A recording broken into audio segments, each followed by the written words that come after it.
Let us stand and worship together. Let us draw the circle wide.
Now call to order.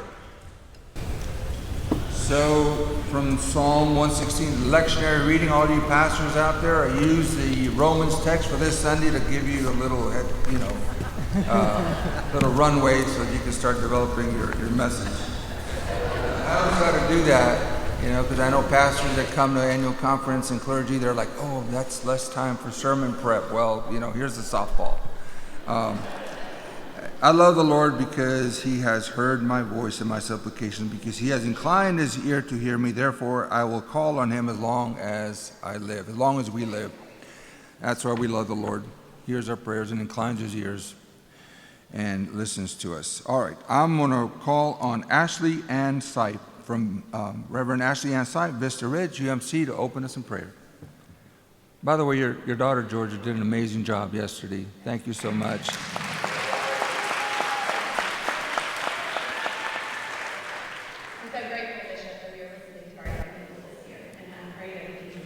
Let us pray. God, we thank you for this holy day. We thank you for the collegiality of working with our neighbors and our friends, our sister and brother churches. God, it is so good to come together in hope. God, hope of what you are doing, where you at work.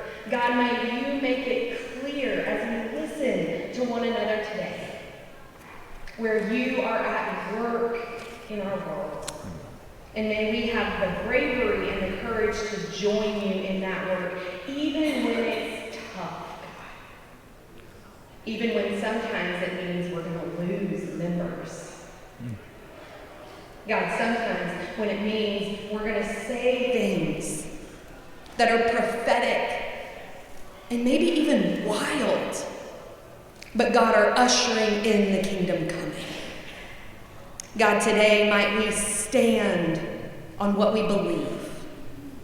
Might we listen to one another, and might we seek to see your face. It is in that hope and in that love that we pray. In the name of the Father, and of the Son, and of the Holy Spirit. Amen. Amen. Amen. Thank you so much, Ashley. Rasmussen, he's got a presentation. Is Paul here? Am I right? Oh, there he is. Okay. Good morning. Morning. I always thought there was a special place in heaven for anybody that shows up at 8 on the second day of conference. Maybe some extra room if it's raining. I want to welcome everybody this morning. It is a real blessing to be here, and thank you, Bishop Saenz, for allowing me this time. 13 years ago, as part of our Belong Disability Ministry at Highland Park United Methodist Church, we brought in a young lady named Lisa Schmidt as a theater director, and she corralled about 27 of our young adults with an entire range of disabilities, whether it's autism, Down, some verbal, some nonverbal, some ambulatory, some not, some in wheelchair. It was all over the map, and she brought them into a room with a whiteboard, and they began to create, ideate, concept, and write their own Broadway musical. And from that, they began to costume, set design, and through fellowship and practice from August all the way to February of that year, they began to put on this presentation. 13 years later, that program is one of the largest and most impactful in our community for those with disabilities.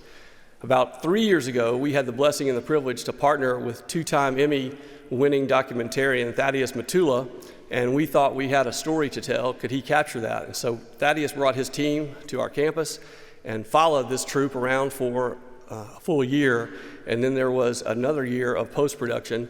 And just last month, we released a movie, a feature-length documentary called Into the Spotlight.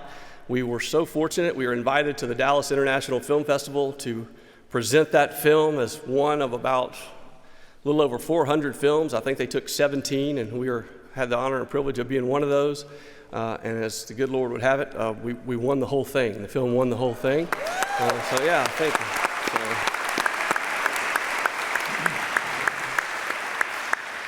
Been very, very blessed. The film has now been invited to about a dozen other film festivals starting next week, all the way across the pond in London. So it's really getting traction. And the point of all this is because it really does show what a community can do when they find a group of folks, of constituents that you think, you know what, these folks might actually need the community of faith that we call the local church. They might need it the most, but have access to one the least. And what can you do about that, and what kind of creativity can you bring to your programs? And so we're really excited about this film. It will ultimately find itself being distributed either in theatrical release and or streaming release, so hopefully all of you will be able to see it in the fall, in the early fall. In the meantime, we'll be showing it locally in some other areas here pretty soon too, so you can see it as well. But I brought to you this morning the trailer so you can get a feel for what the film is all about. This is Into the Spotlight.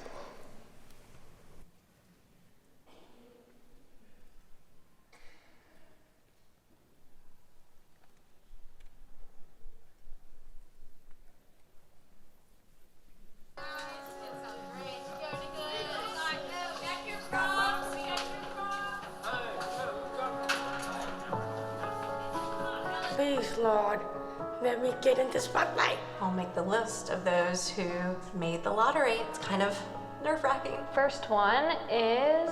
I'm gonna actually check and see if I missed a call or anything. Hello? I am so excited to let you know you got a spot in our next season of Spotlight Musical Theater. That's exceptional. I get to show off my talent and also tell a message. Spotlight is a theater company with actors who have disabilities. And then I'm in. I feel so excited to go back and do spotlight again. I'm not scared at all. Here I come, Dallas. Have y'all had any ideas about what we could do this play about? Friendship around the world. I think that we should do a tribute. There is a lot of issues with discrimination. Those actors are the ones from whom the ideas come from that are made into the script. Hawaii. What if the club singer was a superhero as his alter ego? Pop into something. That's fancy. No. All right, pause. Cut. Are you okay, Nancy? Why drums? Why? Every Spotlight production is an original production. I got so many things I want to do. I got so many things. Come away with me. Very nice. Okay, lift it up. Excuse me. Careful. Someone, change the facade. Turn it around.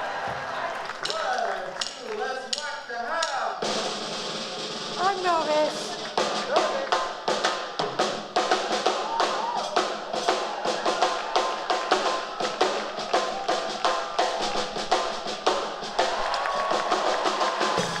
When I'm on stage, I don't even think that I have a disability.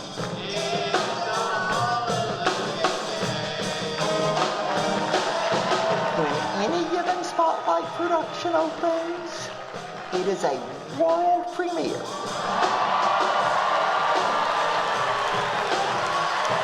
That's a miracle. I can't believe we did it.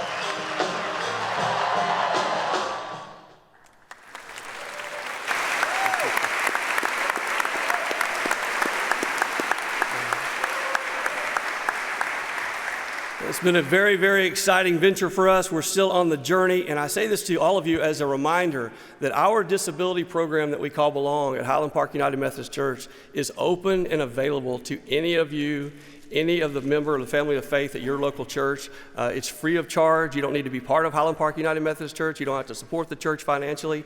And we have dozens, literally dozens of programs available. And this, I think, represents probably the best part of the connectional system, is this is a way for one church to bless another church. So if at any time, if we can help any of you, your members, your constituents, your family with any of these programs, there is no charge, and we would love to help. If we can ever be a resource to you when it comes to disability ministry, we would love to do that as well. So thank you so much, Bishop, for the time this morning. Thank you, Paul.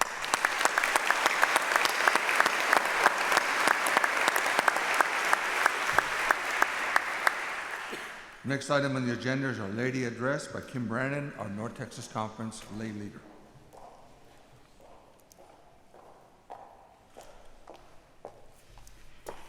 Well, good early morning, my sisters and brothers here in the North Texas Conference and Bishop Saenz. I am Kim Brannon. I serve as the conference lay leader, and it's my privilege to join you today and report on the extraordinary partnership between the laity and clergy of our conference. 1 year ago, the lay members of the North Texas Conference gathered in person at the annual conference laity session. That was the first time we got to do that since I had become lay leader. We were side by side, we talked, we laughed, we learned, we ate, we prayed. Oh, how good it was to be with everyone then and here with you today. In the 12 months since then, we've all been in our churches and out in the world, ministering in our daily lives, and grateful to be doing so. With this new freedom and joy came heartbreak as we said goodbye to United Methodist sisters and brothers who disaffiliated. But let me tell you what I've seen in the midst of that. I've seen laity in our churches dig in. I've seen them wrestle with hard questions as we all sought to claim our United Methodist identity. I've seen longtime friends mediate and try to make sense of theological differences. I've seen a renewed call to mission, both in and outside of our churches, as we've been able to gather together again. I've seen voracious learning happening as we yearn to plant new churches and reach populations we haven't been reaching, to learn from others' lived experiences and connect after being apart. The thing I've been particularly struck by this year our lay members of the church, like the 500 or so of you out there and the 100,000 others across the conference, I've been struck by the way in which lay members are partnering with clergy gathered here today. We're building relationships and connection for that work ahead. And in fact, I want you to take a moment just now, think to yourself, both clergy and laity, how have you partnered with the other in meaningful ministry this year? Just kind of get an image in your head. I know you have lots to think about. It's been good, right? God has given us all unique gifts to bring when we are making disciples of Jesus Christ for the transformation of the world.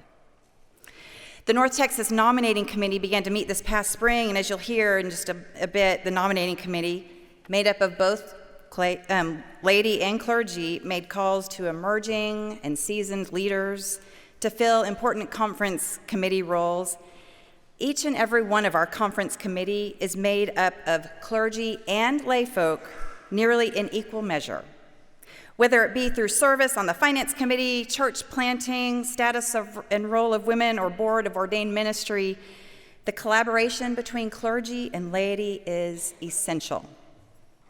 This connection between lay and clergy will be apparent as we award the Denman Award for Laity in Evangelism in just a few more minutes.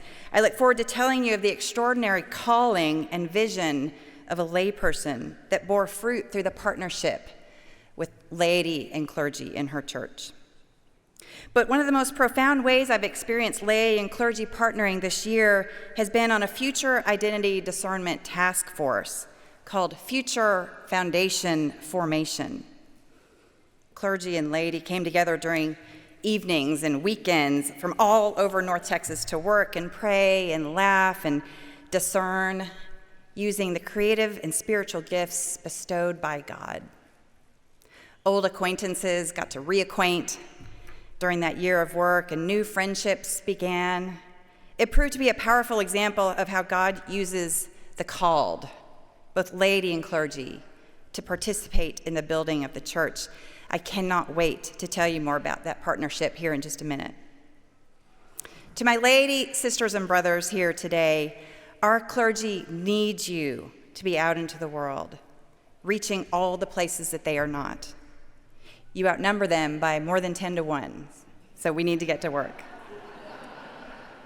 And to the gifted clergy people sitting side by side with us, we cannot wait to be commissioned by you to go into the world and build relationships with those you may not meet.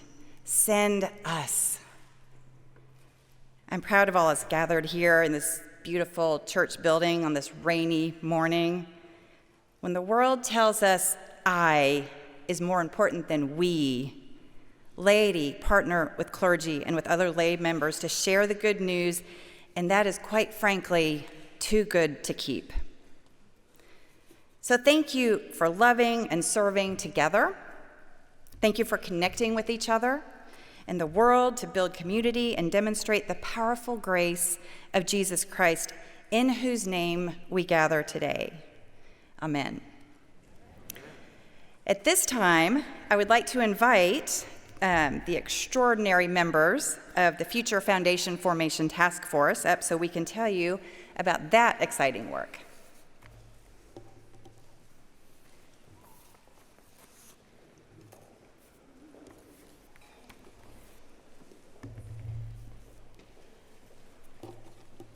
Welcome, friends. That's a good-looking bunch. So, Bishop and friends, thank you again for allowing this Future Foundation Formation Task Force this time today to imagine the glorious future of the North Texas Annual Conference. Now, this may be shocking. I need you to brace yourself, but the United Methodist Church is experiencing a season of change. Is this, no, that's not news? Okay.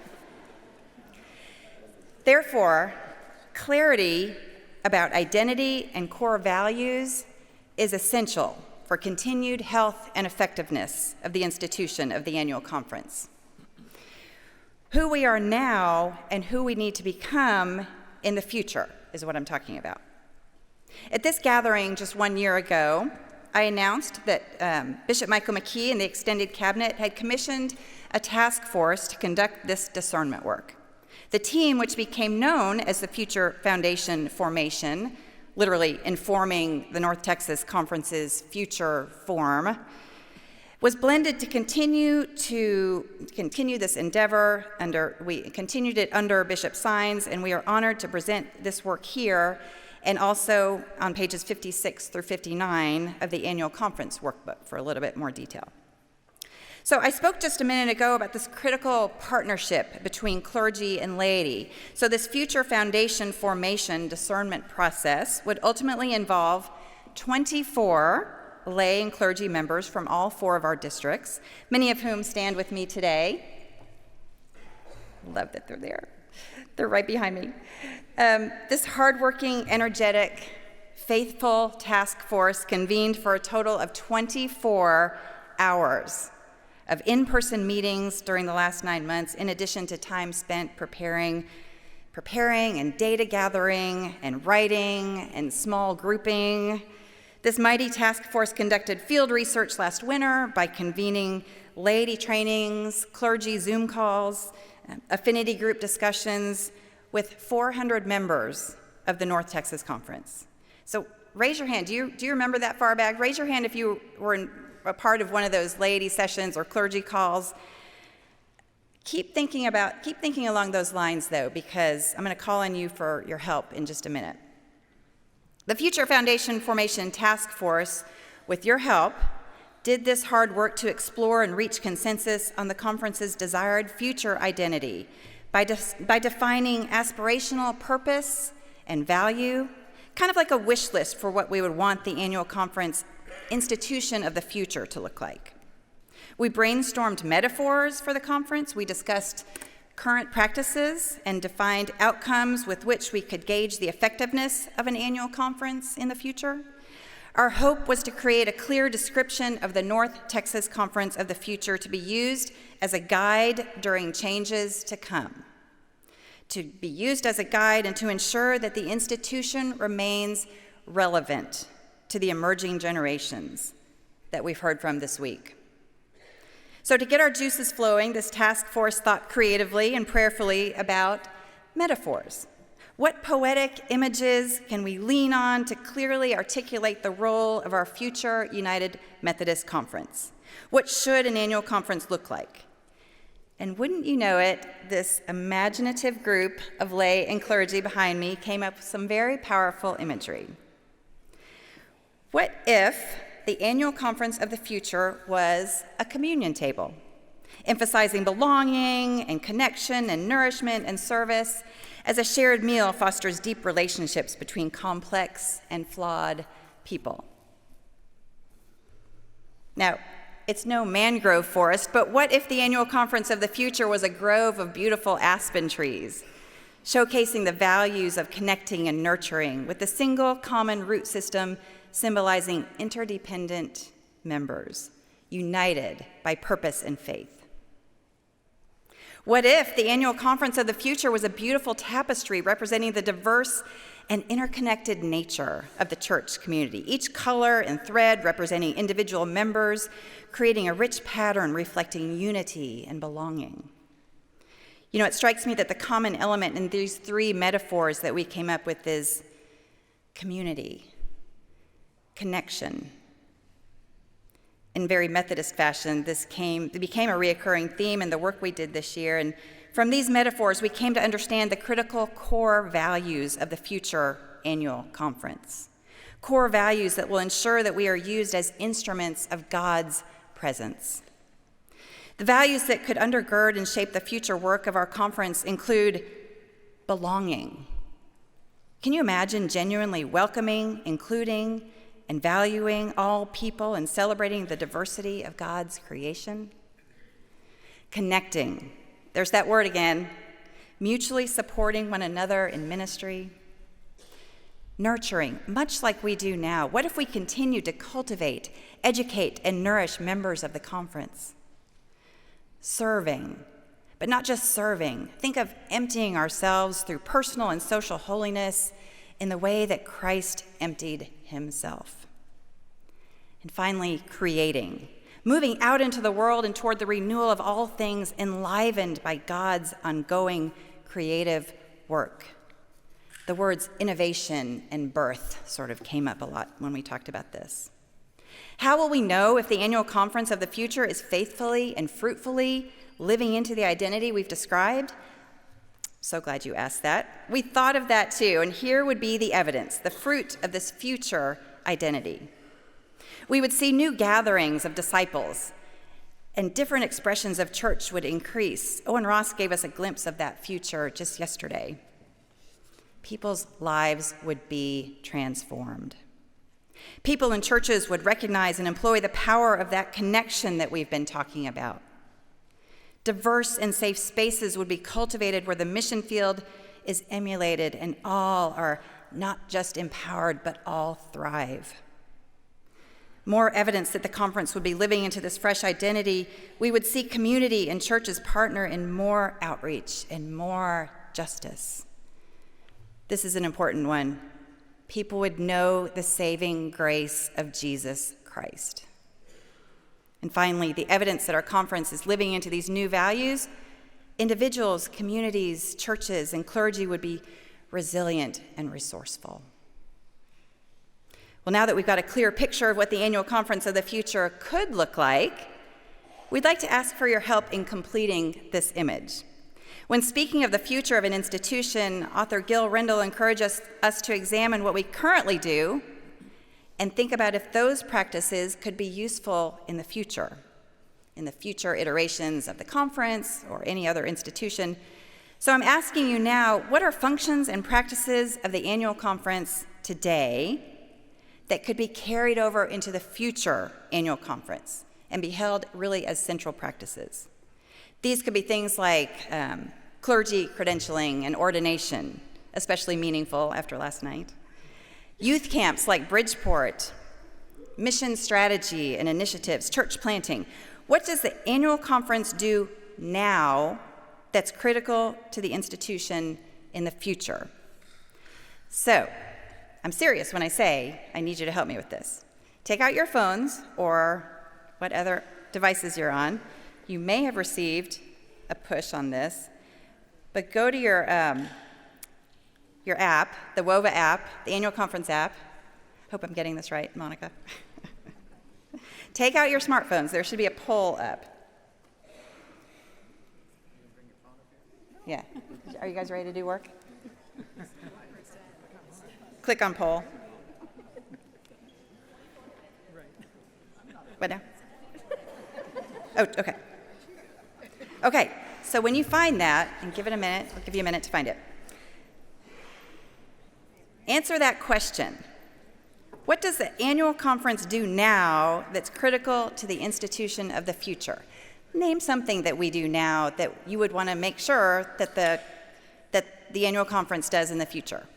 It's a way of carrying forward some of the good work we do now, the important work, and making sure that those practices are still up and going in the future of the conference. We need that bit of information from you to finish our final future foundation formation report. Is everybody there? Everybody typing madly? Okay, the poll's not going to close instantly, so if you think of something in the next few minutes, be sure to put it in there. Thank you for being interactive. Thank you for doing our work. We frankly, we kind of ran out of time and actually, didn't get around to putting all these practices in our report, so we're glad that you're helping us out with that.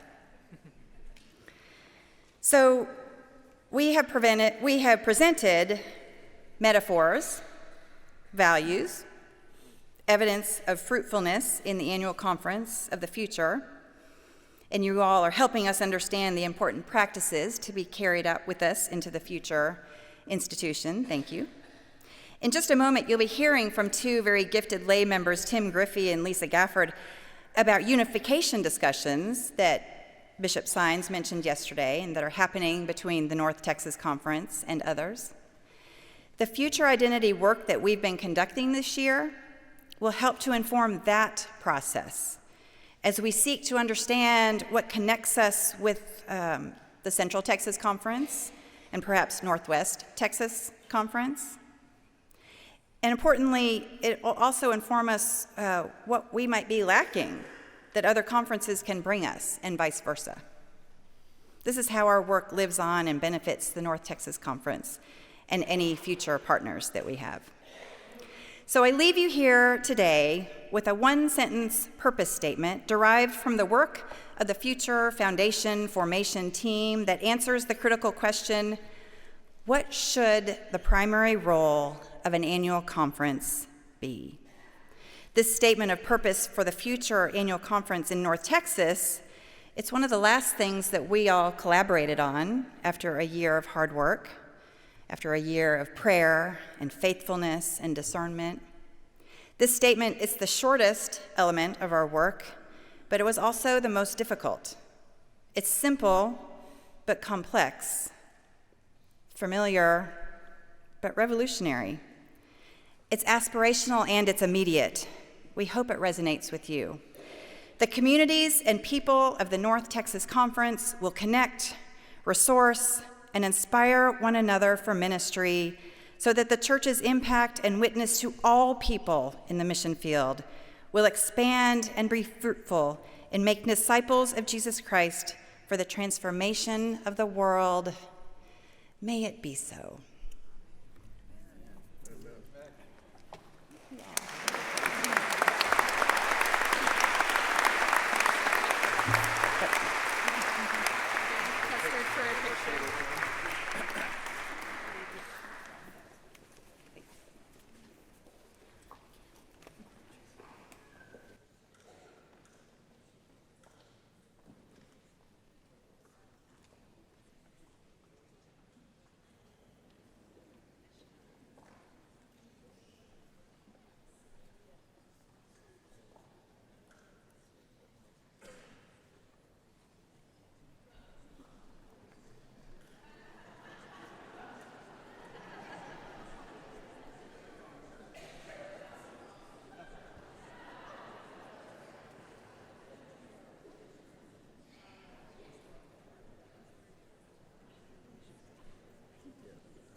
Thank you, Kim, and the Future Foundation's team for that report and for all of the energy that you have invested into this venture to get clarity about who we are moving forward into the future.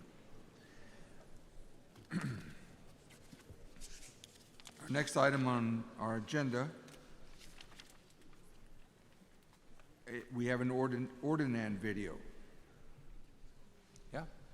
Okay.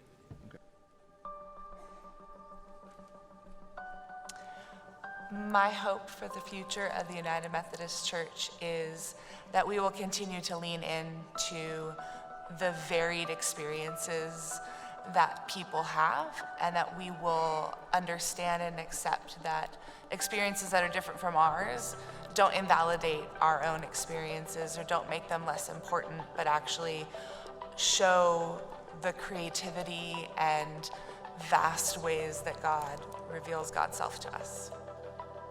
It is my hope that that the United Methodist Church will continue to support the youth that are in this work, because they are all in it. They are ready to do the work, and I know that if anything is going to change, it's actually going to come from the youth doing the work. And so it is a hope, and it is just what I feel in my heart the United Methodist Church will do. We've always been those front runners. So. One of the things I love about the United Methodist Church is inclusivity. The UMC is truly committed to being an inclusive church, a church for all people. And one of the ways in which I see this is in this church community that I found here in Boston at Union. It's this historically African-American church with deep roots in social justice and the Africana worship style, and is welcoming to all people. As a white person, getting to be a pastor in this congregation is just a testament to the ways in which this congregation union lives into the deepest values of the United Methodist Church. So this is a t-shirt from Camp Colby, which was where I heard my call to ministry. I spent my summers there every summer.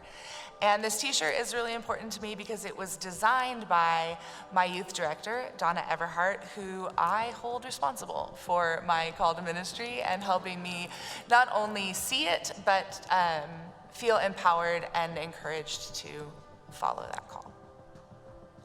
So this is my grandmother's name tag from First UMC Bellevue in Bellevue, Washington. My grandmother was a proud Methodist, and I've come to find out that I'm many generations of a Methodist from both sides of my family. I've learned that it's important to know where I come from, to know my people, my history, my ancestors, and also to remember the women who have poured into me to make this whole ordination process possible, who helped call me to ministry by the grace of God. I have cards from my daughters who are my backbone, along with my family. My family has supported me through this process all along the way. But it means so much for me to have my daughters understand what I've been doing. And so these cards just show to me their understanding of my work in ministry and their support of what I've been doing for the last few years. So one of the things that I love most about the United Methodist Church is this big word called connectionalism. It's a fancy Methodist term to just talk about the ways in which we are interconnected with one another and with the world and in doing ministry together. I think about the ways in which I've been in ministry here in Boston that's actually helped me be formed in ministry and in my pastoral identity here. And I know that I've been formed by the people in Dallas as well. My favorite thing about the United Methodist Church is the connection. Is being able to go from conference to conference all over the world and meet people that I have a connection with. I love that I can go into a conference, or I have friends that have moved into other conferences, and I can say, hey, I know somebody who lives there, I know somebody who works there, I know somebody at this church, and there's just an immediate connection. It's like you can jump through so many of the, getting to know you questions through the connection. I have grown up in the United Methodist Church. I was born United Methodist. And so as a child, I got to see the work of pastors like my dad working with other churches and all of the churches in the community working together. And so the connectionalism is what really inspires me, and I love that about the United Methodist Church.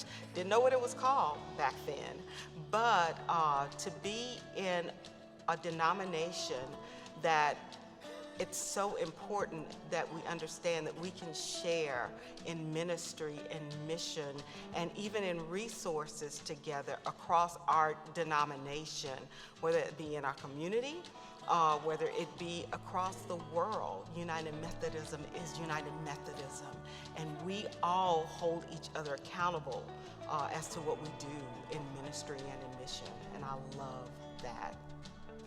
We're really excited about the certificate in practical ministry with a specialization in disability theology and ministry. Part of what our office is designed to do is to find ways to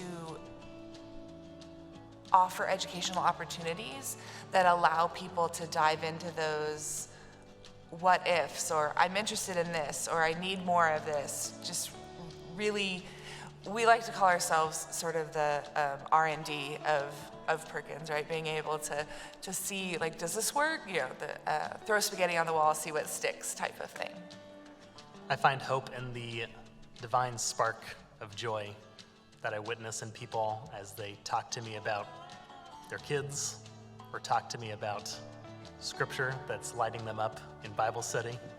It's that joy that people are experiencing in the midst of difficulties, in the midst of crisis, living in a very difficult world. It's when I get to see the joy shine through the darkness, shine through the difficulties, that gives me hope. I find hope in the fact that as a partnership pastor who's working between two churches, one that is predominantly African American, one that is predominantly Anglo, that we are learning as these two congregations that God's work is for all people, that God's love is for all people. I'm trying to help us all to understand that there is a kingdom of God that we all belong to. And as Christians, we ought to make sure that we understand that there is an understanding of diversity, inclusion, and equity. And where I find the greatest hope is the people that are jumping on board, and we're all working together. And I believe that that is what God is calling for us to do in God's kingdom. And so I find great hope in that work.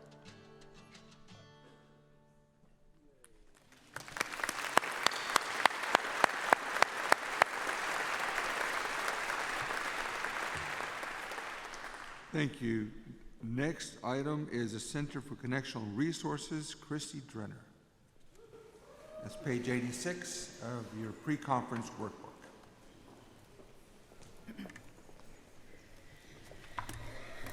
Good morning, Bishop, members, and guests of the annual conference.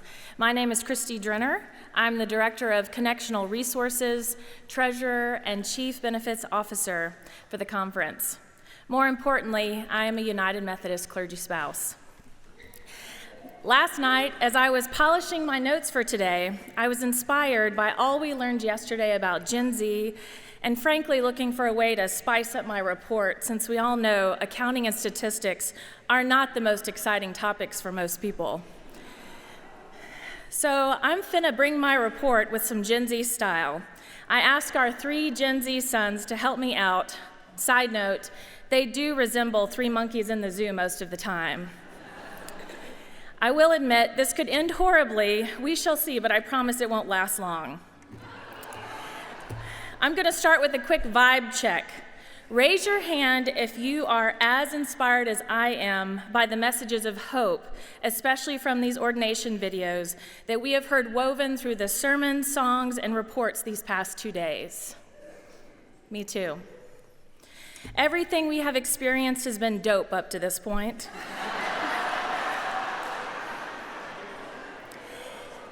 Since our center focuses so much on the details, it can be easy to miss seeing the forest for the mangrove trees. But being together and hearing the stories just hits different this year. A common CCRW is to be passionate and committed to your success. While there are many reports and forms that we ask you to complete, since day one, I have made it my mission to make sure that the cabinet and center directors are equipped with as much information as possible to help them see the forest in a new way. I'm not gonna lie, it's low-key hard to give this speech in Gen Z slang.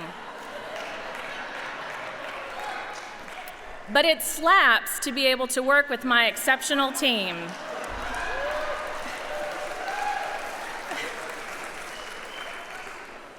I know some of you can get salty that you don't get to work with this team every day, and I understand. I would also like to give a special shout out to the district admins. We rely so heavily on their expertise and on-the-ground knowledge, no cap.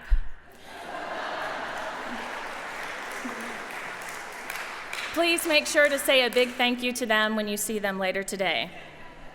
But in all seriousness, I asked Pam Hughes to put together this slide of some of the photos from this year. Our team is inspired every day by the work you are doing in your local churches and communities. We are passionate about our ministry of administration and equipping you with the resources you need for ministry, whether that be completing reports, filling out statistics, answering questions about pension or health benefits, managing funds for new ministries, or finding new ways to make it easier to maintain accounting compliance at your local church. We are grateful to partner with you, all of you, to make disciples for Jesus Christ for the transformation of the world. We are here to help. Please do not hesitate to reach out to us. Now we will shift to equitable compensation.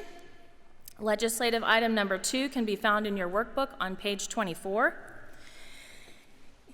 Each year in early spring, the Council on Finance and Administration is provided an analysis of the clergy salaries for the most recent statistical year.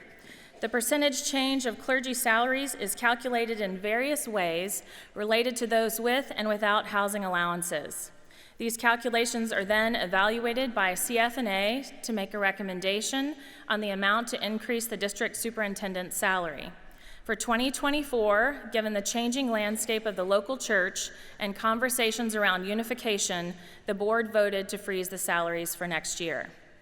Applying the same formula adopted by the 2006 annual conference, at the recommendation of CF&A, there will be no change to the equitable compensation amount for clergy appointed full-time. Bishop, the Council on Finance and Administration recommends legislative item number 2 be approved by the annual conference. All right. Is there any discussion? Microphone 2, please.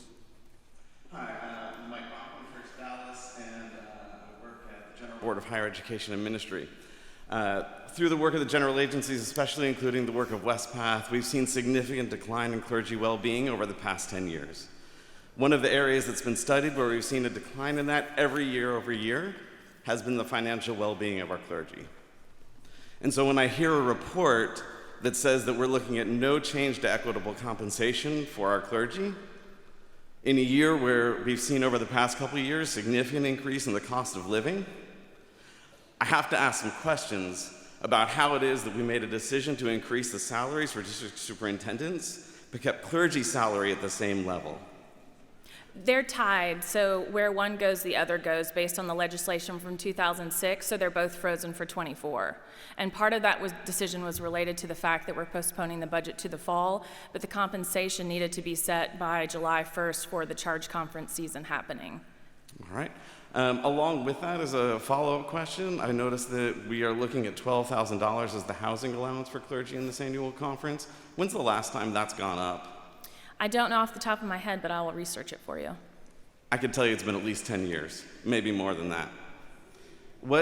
Can you offer any insight into what the Council on Finance and Administration took into consideration when determining keeping everything flat for clergy compensation as well as housing allowances? Sure, I think that's a great question. You know, we have a unique situation where ours is tied to the DS salaries, and so I feel, and since we're in a season of unification and moving everything to the fall, we felt like this was the most prudent step. Central Texas is different than we are substantially in their equitable compensation. So in order to not create a further gap, I agree with you that, you know, with this increase in inflation and all the items that we have to deal with, there should be an increase to that number, but we felt with all of the changing landscape, this made the best decision at this time. The fact of the matter is that our clergy are struggling. 73% of clergy find their financial situation stressful, according to Westpath's most recent data. That's gone up every year over the past 10 years. By a significant amount. There's only so much that can be done to take care of clergy well-being if we talk about things like budgeting, if we talk about things like helping them to manage their money better, when at the end of the day they're required to provide a master's level education or significant course of study if they're serving as licensed local pastors. This puts them in increasingly tough financial strain, and this is work that our conference needs to work on. Excuse me. Your name and where you're from? Mike Bachman, First Dallas, and I serve for the General Board of Higher Education and Ministry. Mike Bachman. So do you have a question, or are you making a motion? Those were the questions that I had. Okay.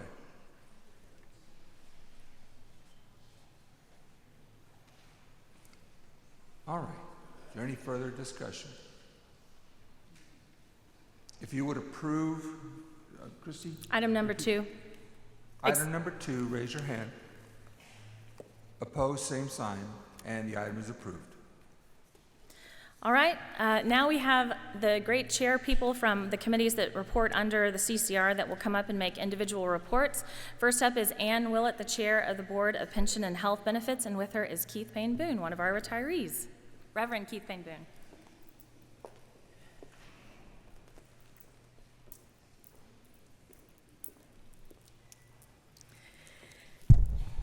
Thanks, Christy. It's an honor to have my friend Keith with me. We sat together at annual conference for the first time in 1998.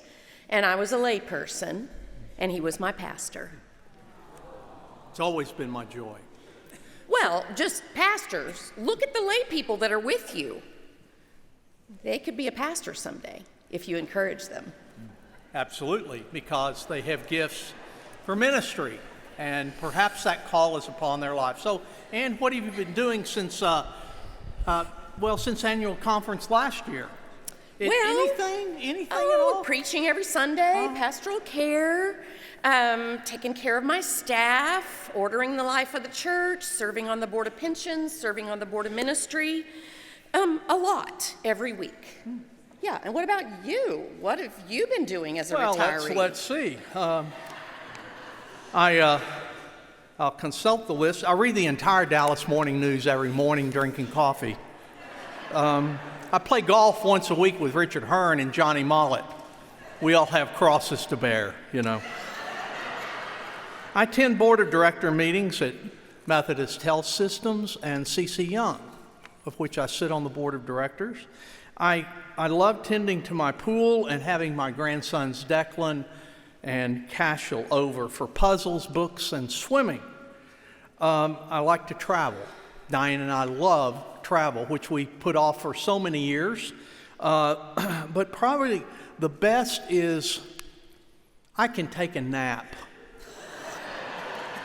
whenever I want to, just when the mood strikes me. In the words of the bishop, I'm living the Jubilee.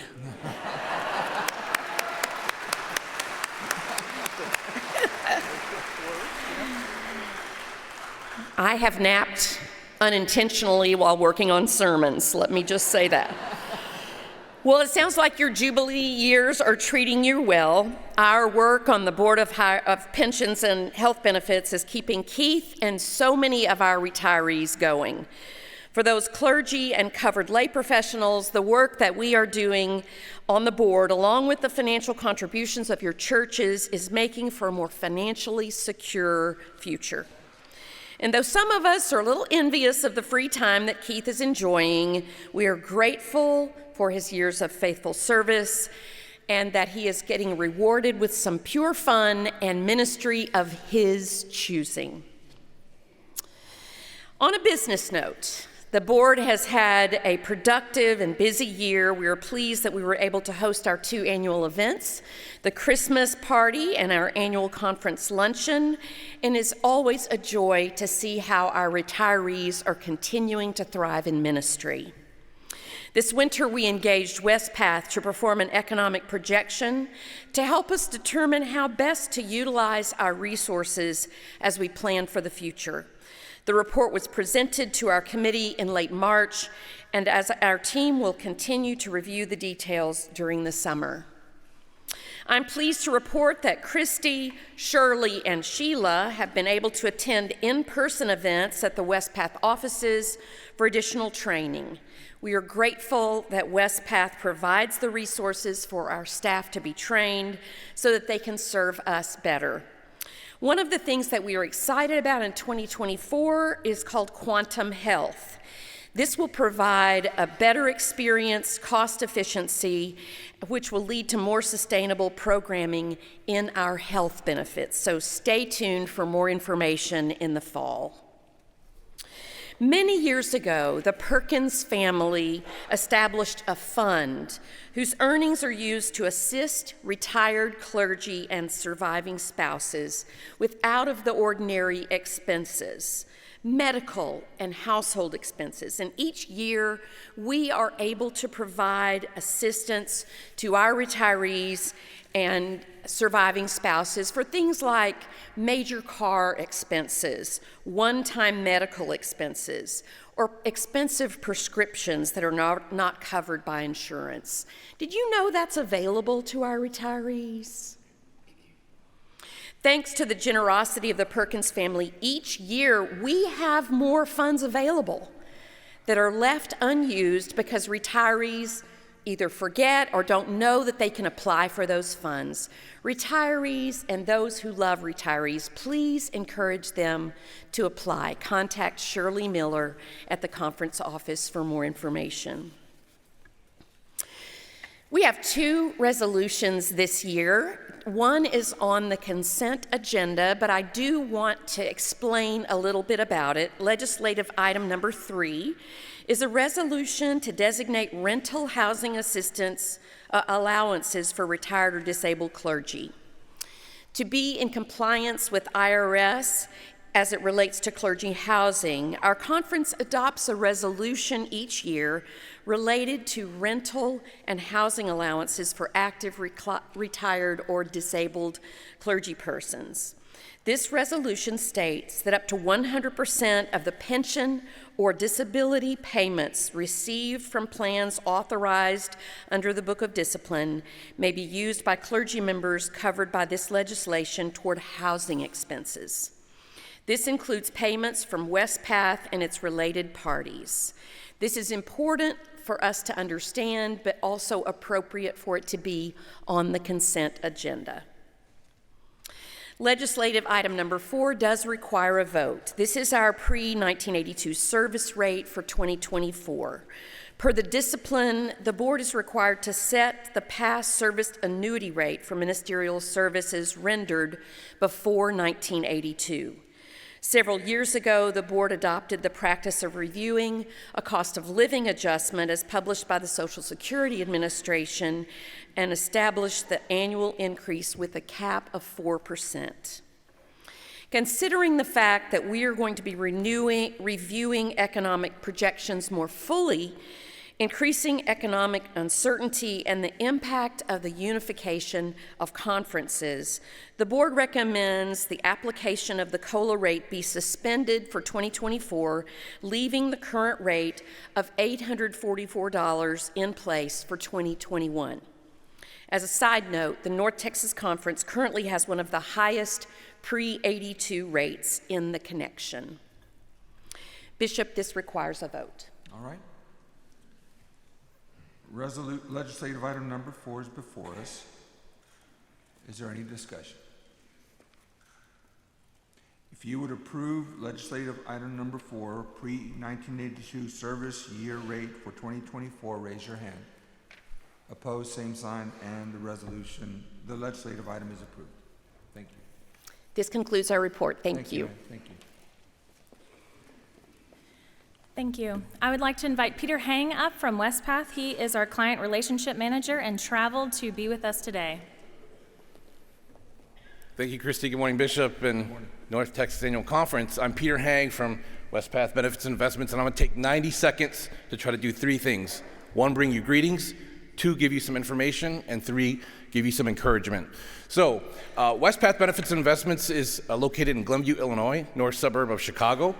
And on behalf of our General Secretary, Andy Hendren, and my fellow 260 coworkers, bring you greetings, especially to the class of 2023, those of you who are retiring, and you're soon going to be starting to receive something from us every month going forward. Amen? The second is, some of you know that the proposed retirement plan, Compass, was going to be brought to General Conference 2020. We're going to bring it to in 2024. But the main key takeaway is that the match is going from 1 to 4%. And some of you have heard the phrase, well, if you're not giving the full match, you're leaving money on the... Exactly, and we don't want any clergy person to do that. So for those of you, I'm going to share with you 2 percentages specific to North Texas. I hope I'm not going over my 90 seconds. The first is 84%. 84% of clergy in this conference are contributing to UMPIP, and that's great. But that also means 16% are not. And then the other percentage, like I said, the match is going from 1 to 4%. We hope that everyone's going to be contributing 4 or more. The average percentage of contribution is 5.6. So, and that's, above the 4%, so that's good. So my thing is an encouragement. If you're not sure how much you're contributing, take a minute, maybe when you get home from conference, if you use your benefits access account, look up how much you're contributing, look at your pay stub, or call the folks in Christy's office, Shirley, Sheila, I'm sure they'll be able to help you. But know how much you're contributing so that you're not leaving money on the... And that's all I have to share with you. Good to be with you. Thank you. Thank you, Bishop.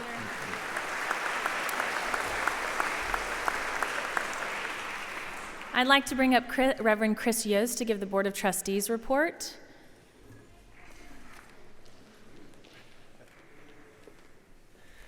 Good morning, Bishop, laity, and clergy members of the annual conference. I look forward to not having to do these reports pretty soon, but we're not quite there yet. I want to invite any of the trustees, if you're not up here, if you're out there, if you'll please stand up. Any of the discernment team members who have helped out in the disaffiliation process, please stand up. And our district superintendents and the administrators who have helped us, will you please stand up? This is the mangrove that has taken the brunt of the storm of the last 18 months.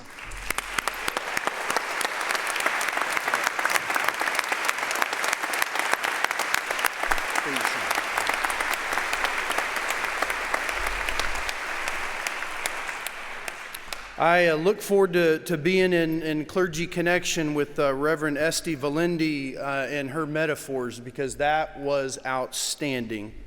I want to just jump straight in today. We do have 7 churches which are listed on the consent agenda for disaffiliation. These 7 churches have completed all requirements for disaffiliation per the 2016 Book of Discipline as amended in 2019, according to paragraph 2553. A big thank you to everyone who has gotten us to this place. Andy Lewis, you're always a rock star in my book. Christy Drenner, your shoes are drippy. Christy's done a fantastic job along the way, and yes, thank you. These churches, along with a few more who are still finishing their process, represent a sunsetting of our conference's work on paragraph 2553, which itself sunsets at the end of this year.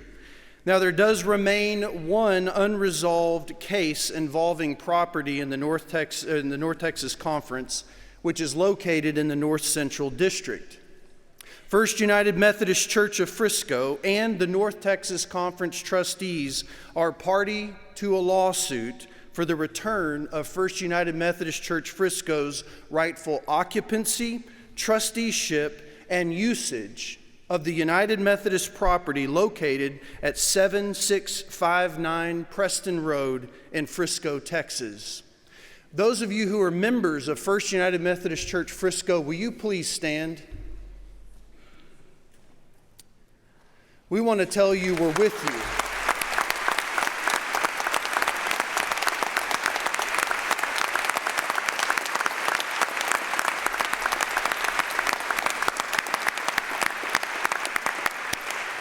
We are with you, and I don't want to say too much because I have a tendency to get a little verbose at this point, so I'll withdraw that, but I just want to tell you we're with you. We know that is the property you're supposed to be at, and this board, our legal team, stands with you, and we're going vigorously in that pursuit. So thank you for being here.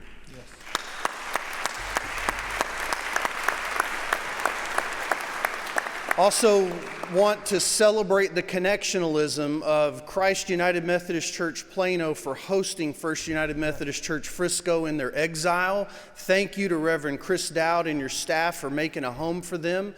And thank you to Reverend Don Underwood for serving First United Methodist Church Frisco. Our retirees this last year have absolutely come out of the woodwork. It's like the Jesus bat symbol went up in the sky and our trustees came. They have.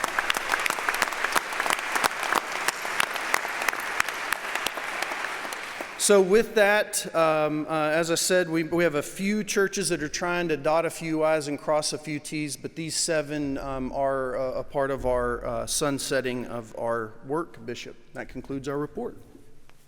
Thank you all. Thank you, Chris. Thank you for your good leadership in this time.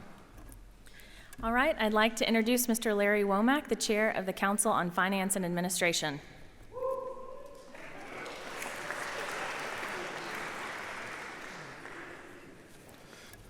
I trust that whoop came from my son somewhere in the back row back there somewhere. So.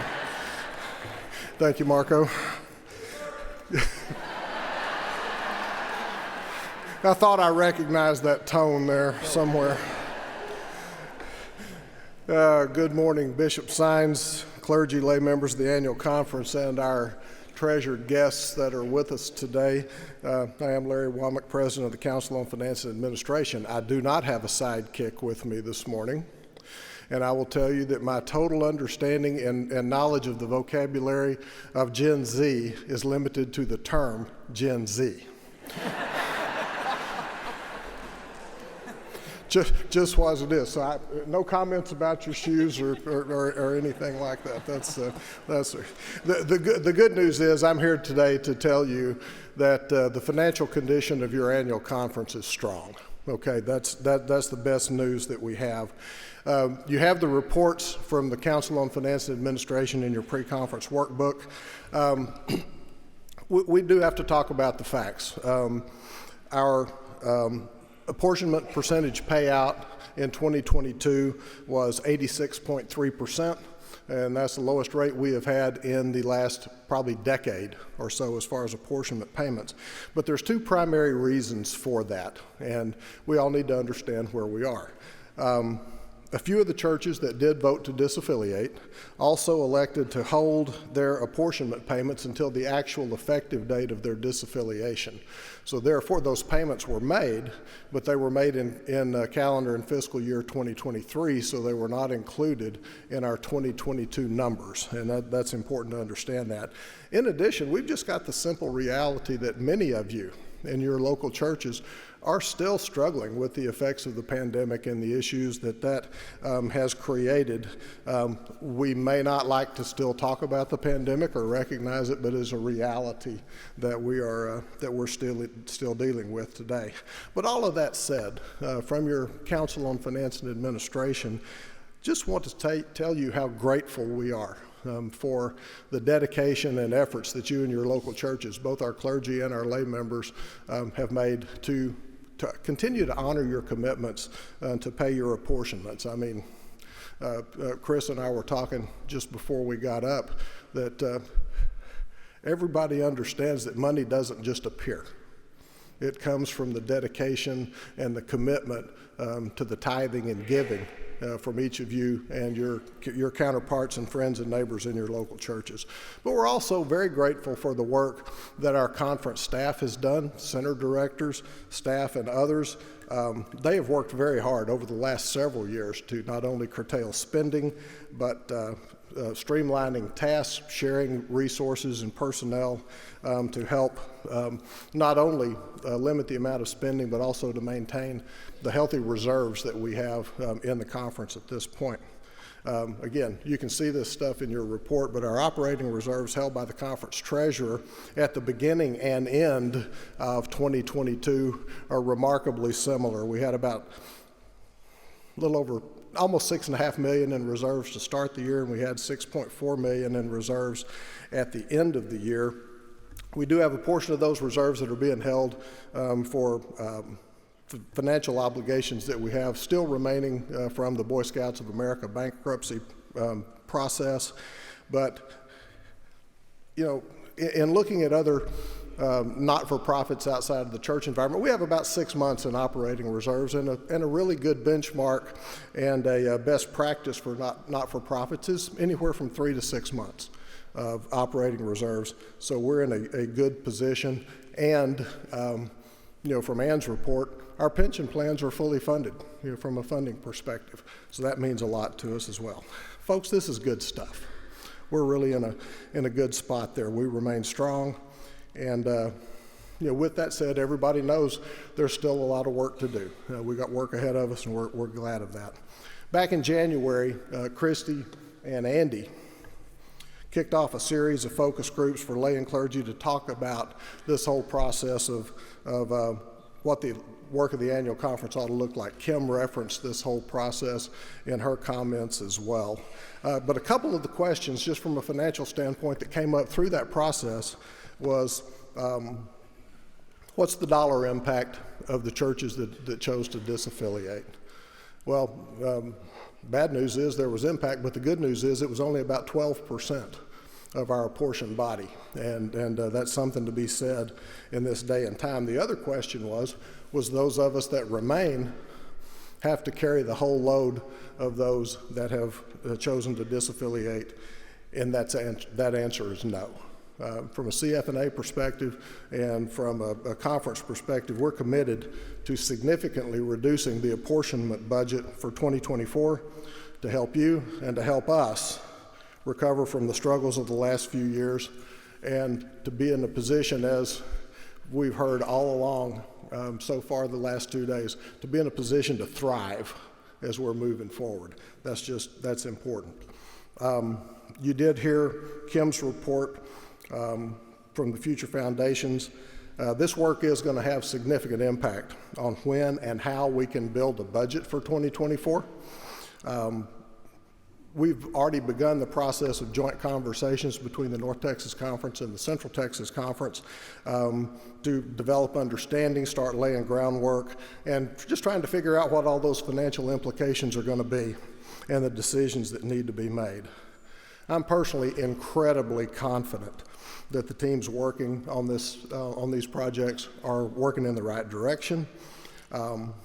But even with all that said, leadership from both conferences have agreed and have come together to postpone bringing an apportionment budget forward at this time.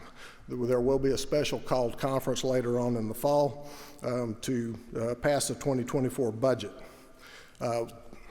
Because of that, we're going to have to suspend our standing rules and notify church, and we will be in the process of notifying each of your churches about your 2024 apportionment number by December 1st. Bishop, absent a budget at this point in time, the remaining legislative items that are a part of the consent calendar will stay there, and that will come before this body later this morning. Just one last little tidbit here from me.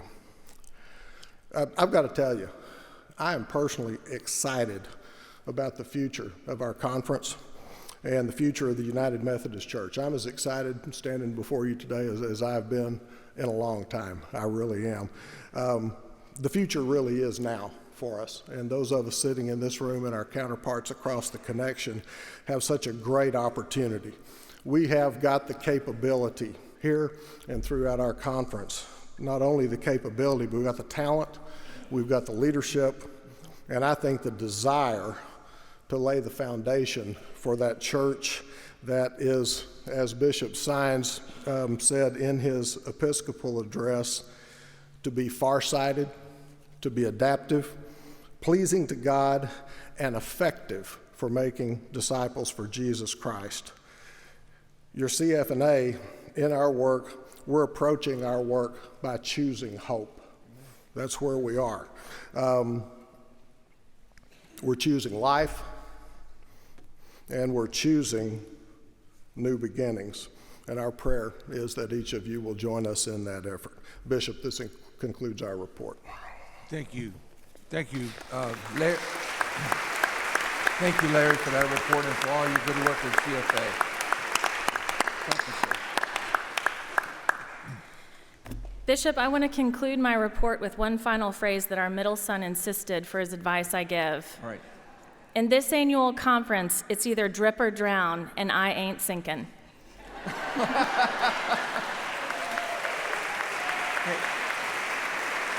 If you would affirm that the Center for Connectional Resources report was dope, raise your hand. All right, there you go. Thank you all. Okay. See, I'm learning too, Larry. That's right. Okay. We have now award presentations. Reverend Cammie Gaston? Yes.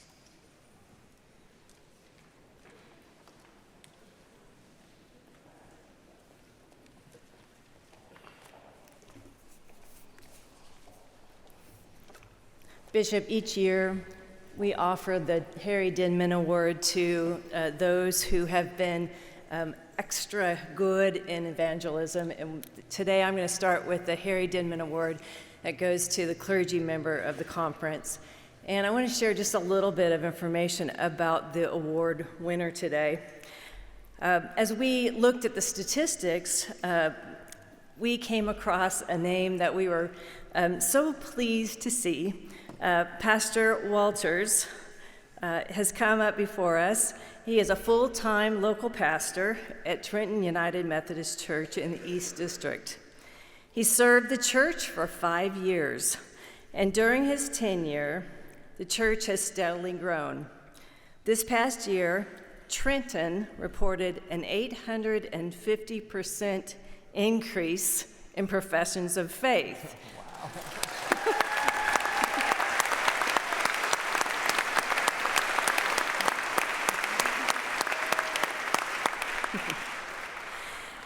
Their robust confirmation class included 9 high school youth and 2 adults.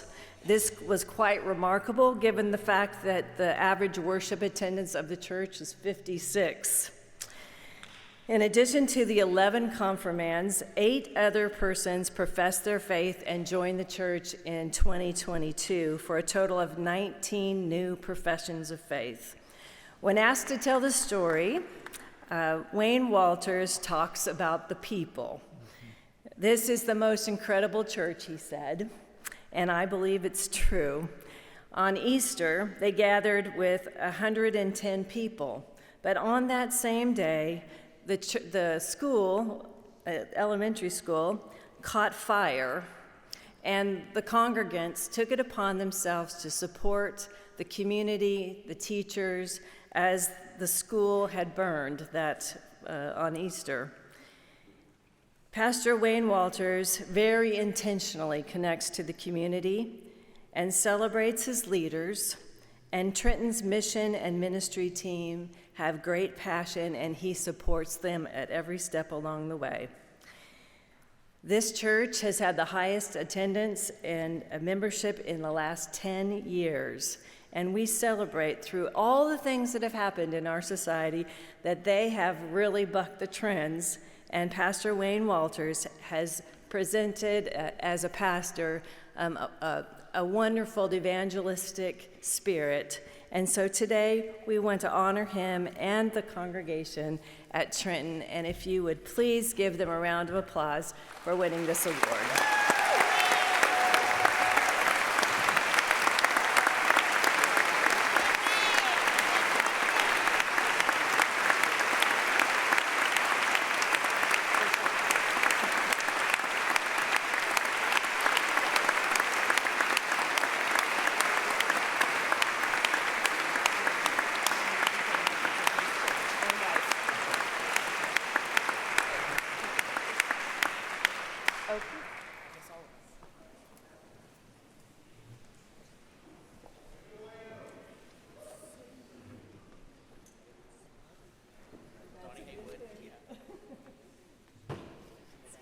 Yes.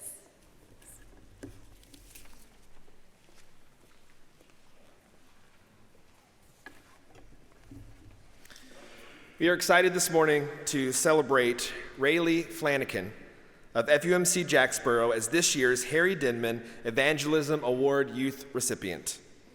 Rayleigh is passionate about emotional, mental, and spiritual health and allowing safe spaces for young people to find community and faith. She approached her pastor, Reverend Dr. Chad Johnson, last summer about a ministry idea that she wanted to launch in Jacksboro. The ministry would provide youth of Jacksboro's community a safe space to meet and talk about faith and life challenges in a non-judgmental environment. C-Cubed, Coffee, Cocoa, and Christ strives to create a space for young people to seek healing and wholeness. C-Cubed has grown into a full ministry, meeting on the church campus and averaging 20 young people who are finding their own faith voice. The entire premise of the ministry is to provide a space for young people who may or may not have connections to a church or who have often felt marginalized and rejected by the church. Every week centers on a struggle or social topic and allows students the space to share and find healing. The conversations also revolve around faith and finding grace and God's presence in their challenges. This ministry is offering an important outlet for evangelism, as many of the youth do not regularly attend any form of church and are now talking about their faith regularly. The program acts as a transitional ministry and has been a catalyst for over 10 youth to start attending church and youth programs at FUMC Jacksboro. C Cubed is planting seeds of faith and drawing young people into community where they can experience the love of God and support of others. Rayleigh's life is a living example of open hearts, open minds, and open doors. She sees people for the sacred value they have. She wants everyone to feel involved, uplifted, and supported, and most of all wants the outcasts, marginalized, and oppressed to find voice, hope, and purpose.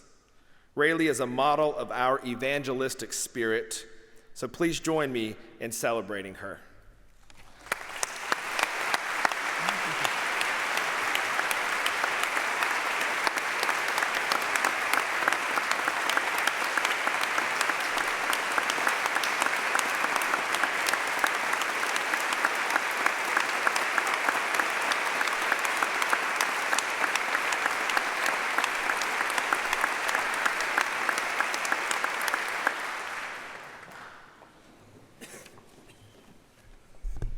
The North Texas Conference 2023 Harry Denman Evangelism Award for Laity is awarded to Mary Torres. Mary is devoted to her family and her church, First United Methodist Church, Bogota, in the East District, and where she is known there for her servant's heart. Years ago, after visiting a homebound senior member of the Bogota community, Mary told her pastor, "God is telling me to do something for our older folks in town." Mary, who is also a professional cook and a former restaurant owner, began serving lunch at the church once a week for older adults with just a few dollars in her pocket. Her vision was to give older adults a place to visit, play games, share a meal, feel important, to provide a place where they could come to be fed emotionally, physically, and spiritually. In no time at all, Mary recruited benefactors to cover expenses, upgrade the church kitchen, prepare more food, and for the last 10 years, the doors have been opened twice weekly for the community to come for a hot meal, a game of bingo, and many other activities. Attendees include Methodists, Baptists, and those who don't attend church anywhere. One stated that this gathering was her weekly church service. Another one expressed that this gathering saved her life. Mary Torres is a remarkable layperson who listened to God's call and shares the love of Christ with lonely seniors in her East Texas town. Accepting this award on Mary's behalf is her partner in ministry, Pastor Susan Laity at First United Methodist Church, Bogota.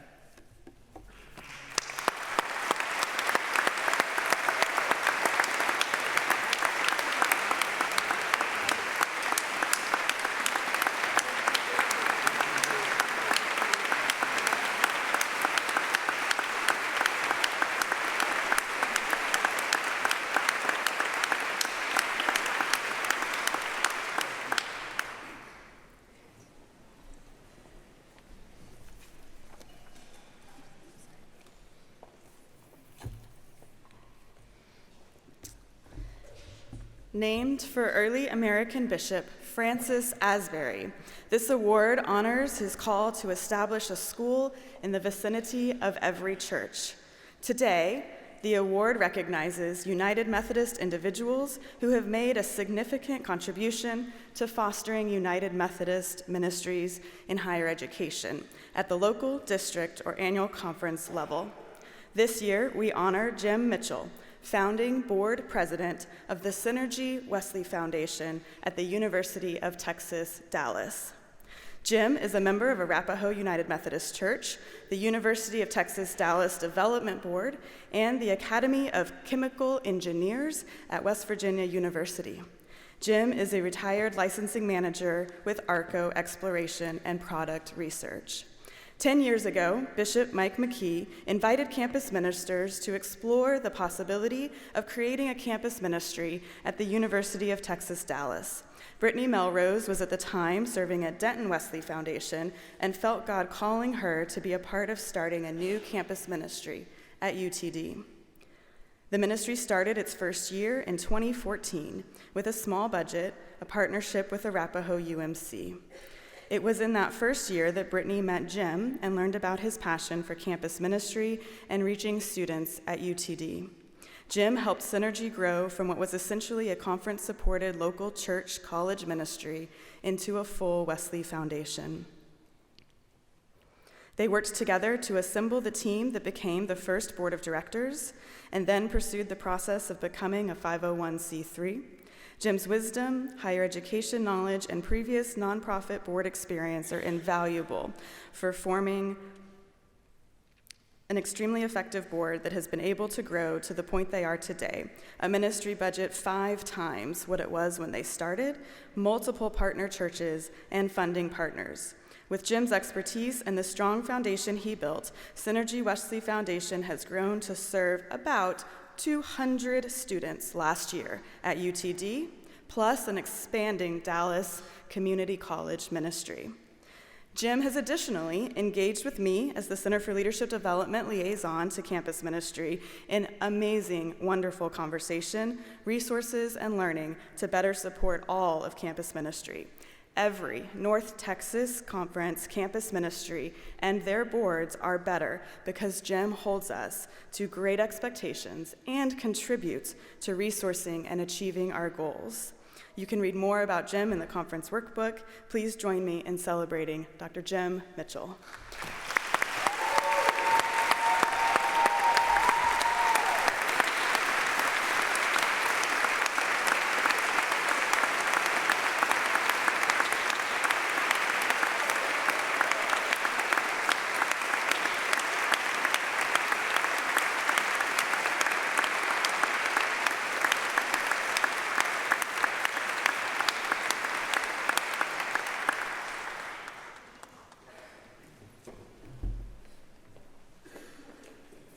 Have you ever heard somebody say the conference only cares about numbers?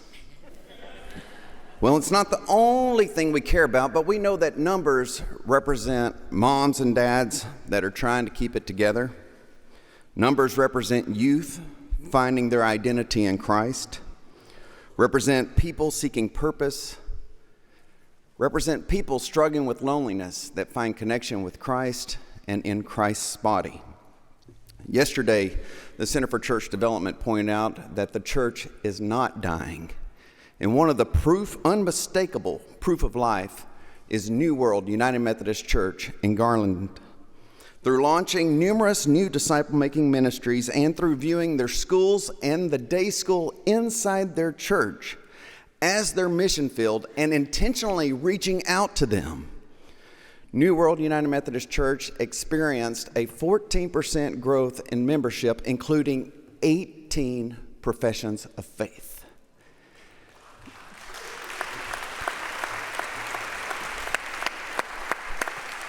Those 18 lives and their families matter. And so here to present the One Matters Award is Lisa Hancock with Discipleship Ministry. Lisa. Hello, good morning. I'm Lisa Hancock, Director of Worship Arts with Discipleship Ministries, and I bring you greetings from our General Secretary, Jeffrey Campbell. It is my personal honor to get to present the One Matters Award this year in North Texas as a member of the North Texas Conference myself. Discipleship Ministries gives the One Matter Award to the pastor and the church in any annual conference who increased their professions of faith from 0 to at least 1 in the last year. Because that 1, or in this case, 18, which is worth saying again, 18 represent lives transformed, new disciples of Jesus Christ sent out to transform the world. And so, it is my privilege and my honor to present the 2023 One Matters Award to Reverend Dr. Edgar Bazan and the people of New World United Methodist Church. Hear, hear.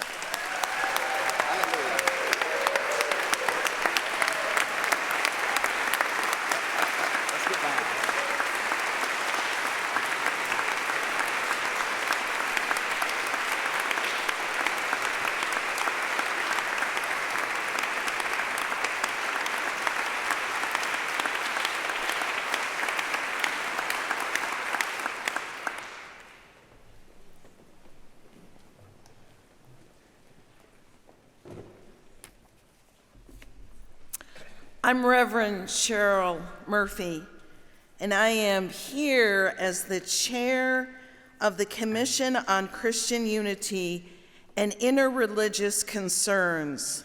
This year, we are honoring two outstanding ministries with a memory and celebrating Bishop William Oden's Ecumenical Award. These ministries reflect the spirit of this award and their faithful work beside different faiths, and the way we can all come together around a table and have conversation.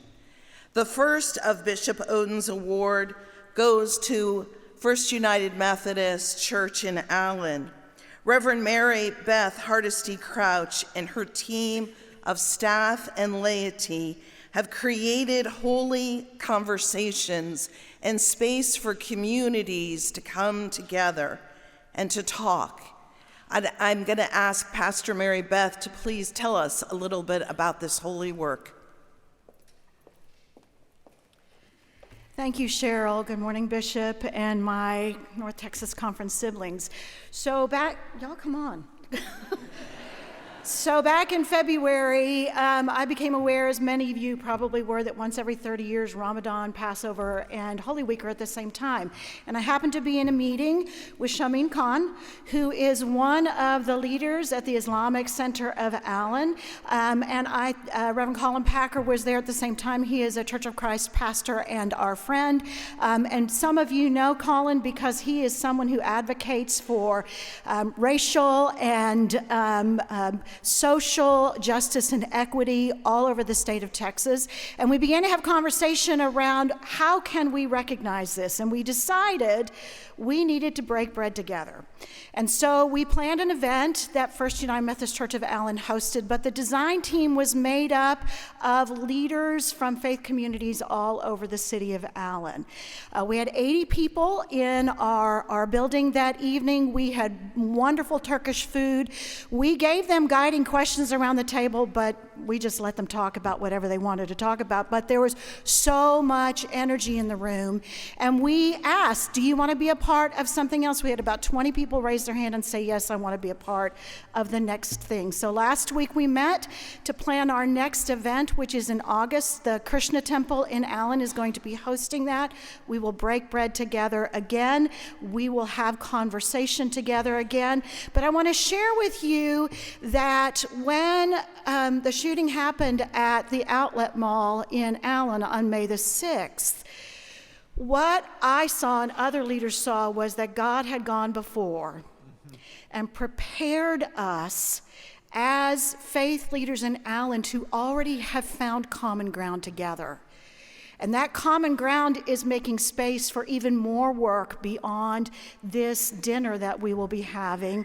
We continue to bring groups together to collaborate together about how we can be a part of healing in Allen and beyond, and how we can work for change together, because that's one of the things we found common ground on. We all want change. So I'm grateful to the team. I'm grateful to this group for recognizing us. We had a lot of fun planning it. We had a great meal that night, and we're grateful to be here today. Thank you.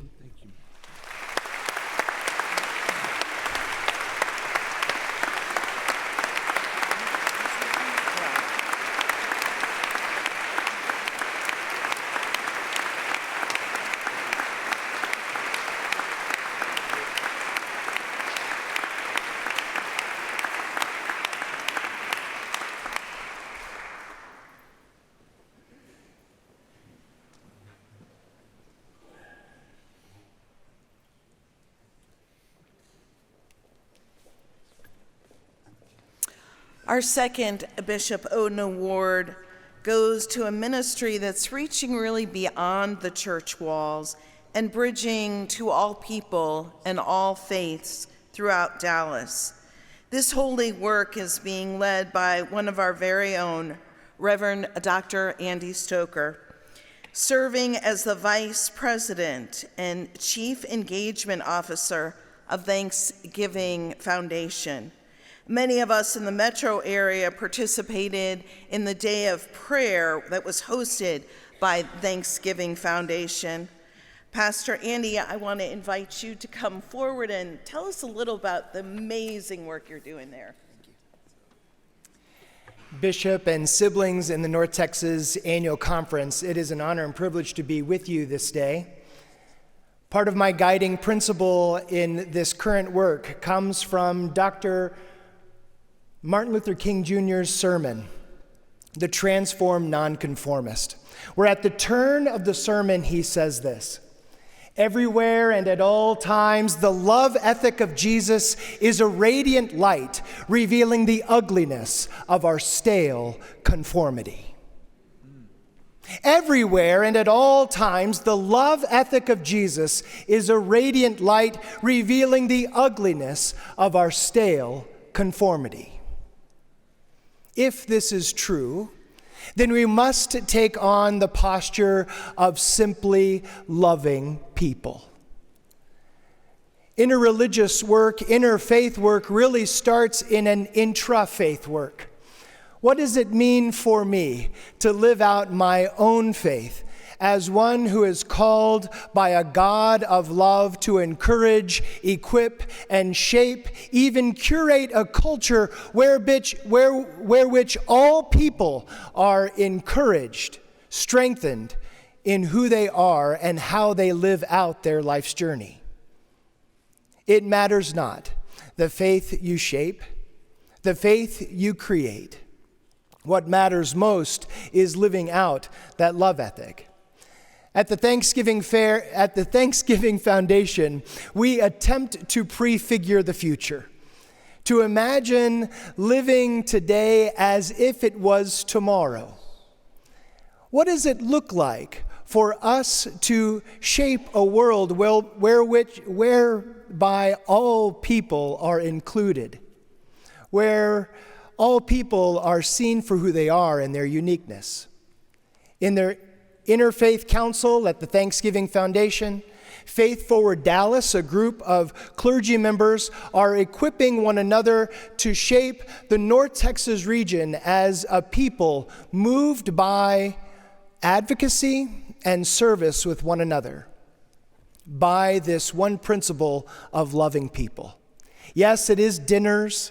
Yes, it is touring worship centers. But most of all, it is about being in relationship with those that we deemed other at one time. Shaking ourselves out of that stale conformity and imagining a world where we can truly love people just as they are. And maybe, just maybe, without condition, without limitation, without borders or boundaries that keep us contained. All along, seeing the one before us as that divine spark that helps to shape this world to be a more just, fair, equitable, and inclusive place. And it begins with us. I encourage each one of your ministries in your local churches to imagine what it looks like for you to reach out in relationship and hope to more deeply be compelled to love people just as they are, no matter their faith or background, culture or creed, just as they are. You may just discover for yourself a deep well of gratitude that helps you in your own Christian faith. Bishop, thank you. Cheryl, thank you so much. Thank you.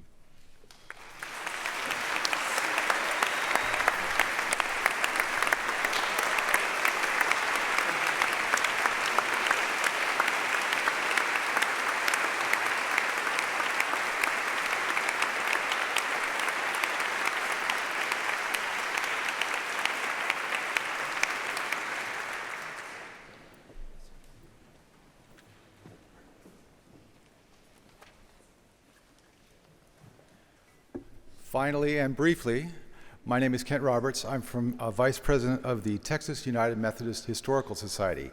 The Texas United Methodist Historical Society every year supports the Kate Cullum Warnick Award to promote the writing and publishing of church histories. This conference has had many award winners. Last year, it produced a history of Oaklawn United Methodist Church, and the TUMHS is proud to honor the Kate Cullum Warnick Award to Oaklawn United Methodist Church. About 35 years ago, this beautiful church was in the middle of gay Dallas and took a vote which was interpreted as very hostile to the community. Outside of the door across from the church was written the words, "Gay Hating Church." In the 35 years that follow, the church refused to give up. A small group of committed gay men stayed. The community built around them. Pastors became sympathetic. Gay pastors came. And now it not only does not hate gay people, it welcomes gay people. It welcomes homeless people. It welcomes immigrants. It even welcomes elderly white people.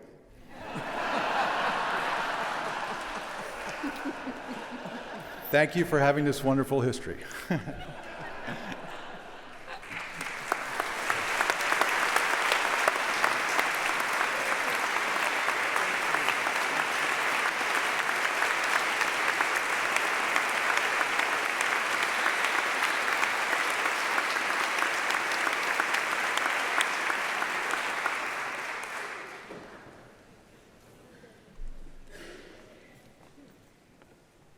Wow, that's some amazing work that the North Texas Conference is about, reaching lives and changing lives and transforming the world for Jesus Christ. Let's see, where are we? Bear with me a second. Okay, we have the second Ordinand video.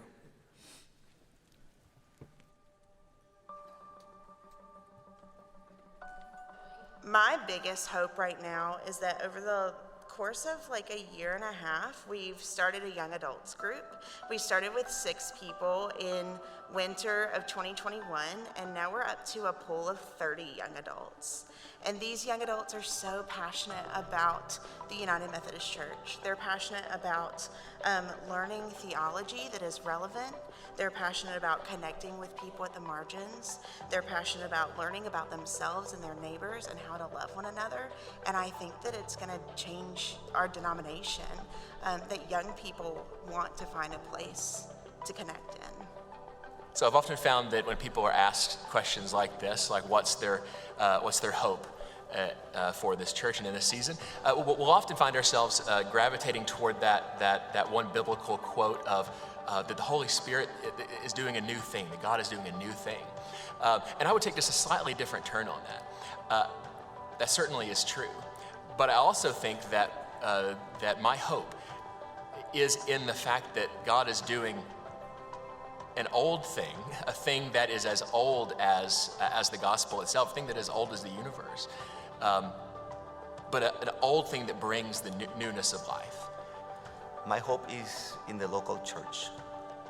It is to say to continue reclaiming our mission statement, make disciples of Jesus Christ for the transformation of the world.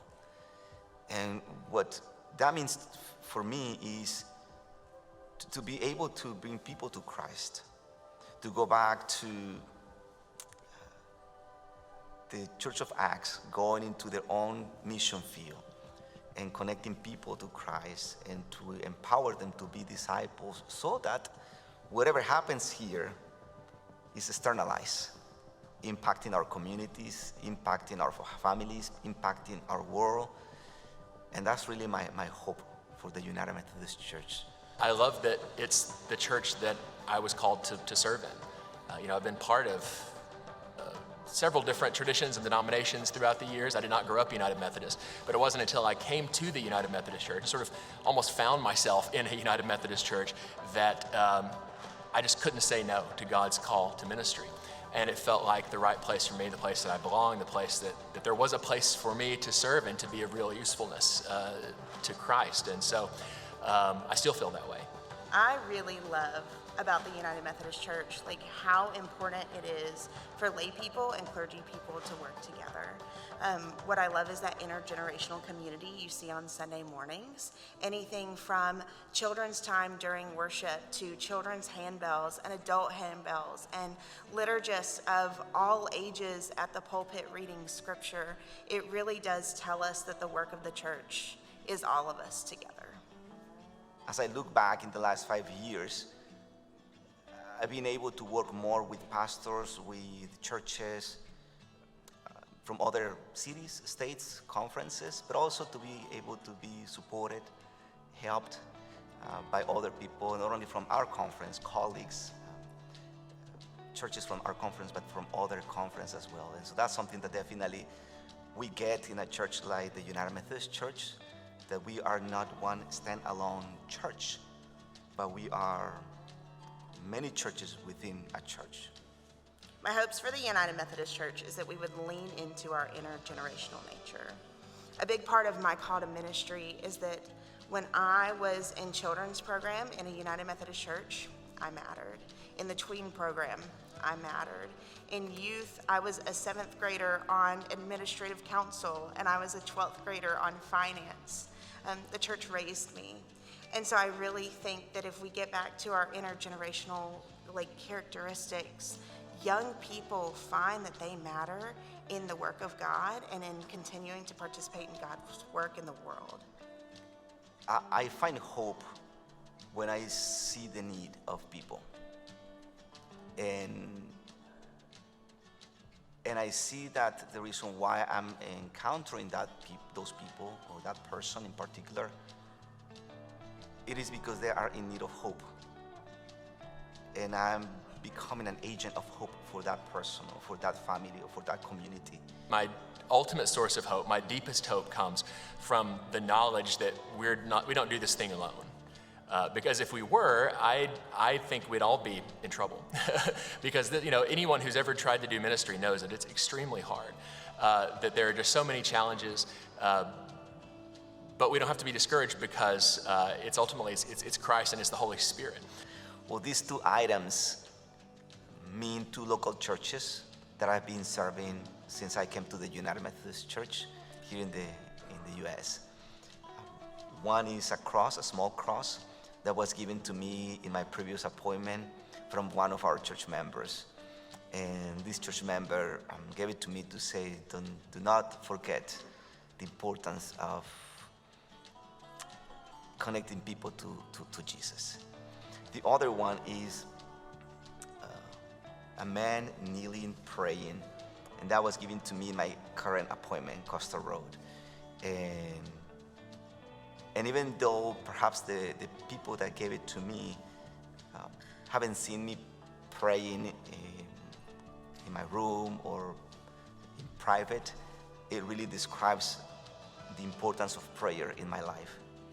So this is a Bible that I love very much. In fact, I loved it so much I had it rebound in some really nice calfskin, because I wanted it to last for a long time.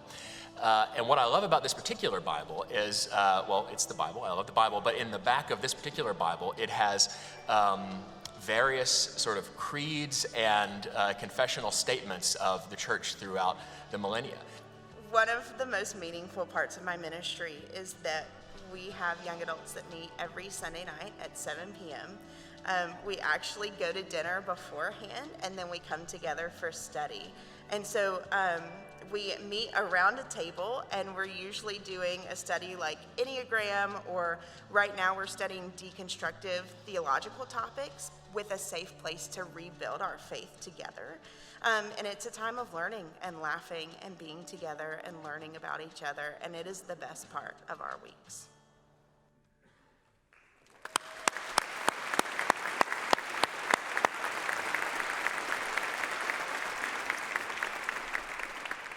All right, thank you for that. Our next item on our agenda is our COSROW report by Reverend Heather Goddess, Chair of the North Texas Conference, COSROW.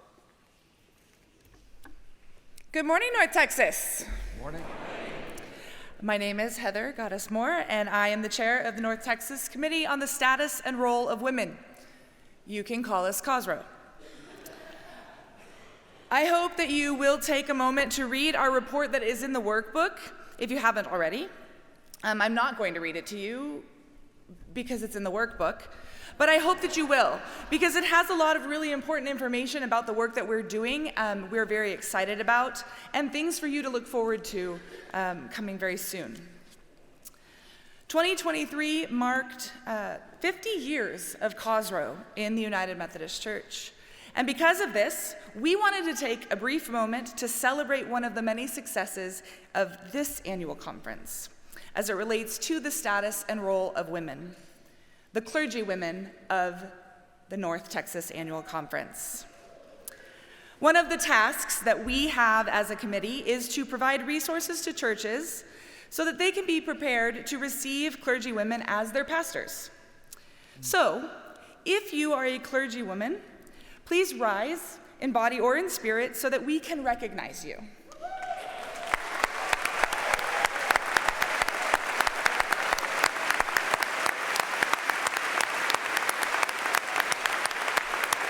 Nope, don't sit down.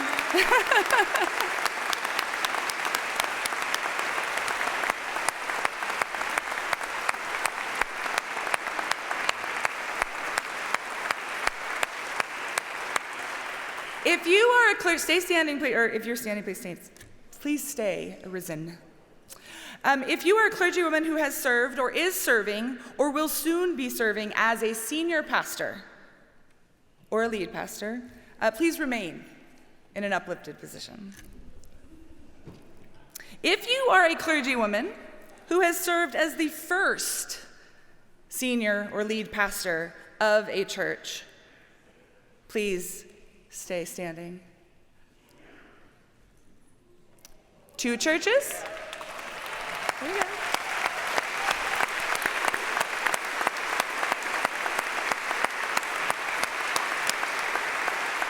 How about 3 churches? 4? Ooh, it's a duel.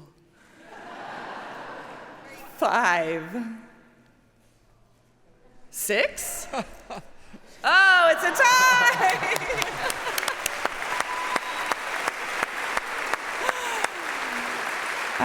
Thanks be to God. North Texas is a place where women are called, encouraged, and empowered in all types of ministry, lay, licensed, and ordained. Our team is committed to continuing to do the work of COSROW and work with churches, the cabinet, and individuals to advance the status and role of women in our conference. And we hope that each and every one of you, lay and clergy alike, will continue to nurture the varied vocational calls of women, support women in all roles in your churches and communities, and look for ways that you can continue to grow and learn. And if COSROW can be of any help in doing that, just let us know.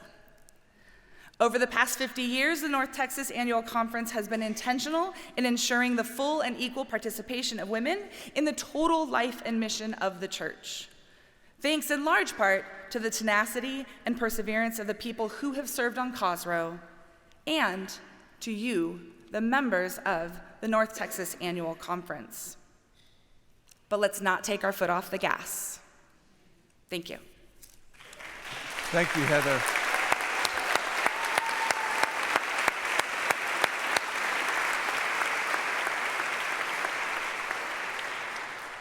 Next item on our agenda is our Black Church Initiative presented by Reverend Edlin Cowley, Lucretia Faison, Joshua Manning, and Phoebe Hutchins.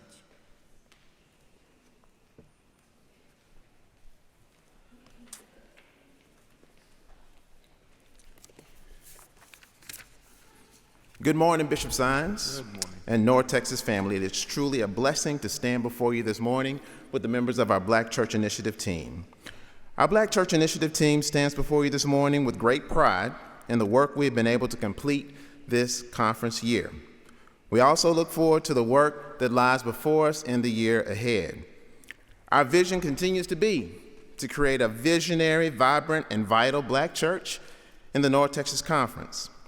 Our mission continues to be to recruit, form, and engage young, middle-aged, and mature Black disciples of Jesus Christ who will lead the church and transform the community. We continue to be a work in progress. One of the things we have embraced throughout this past conference year is the pending reunification with the Central Texas Conference.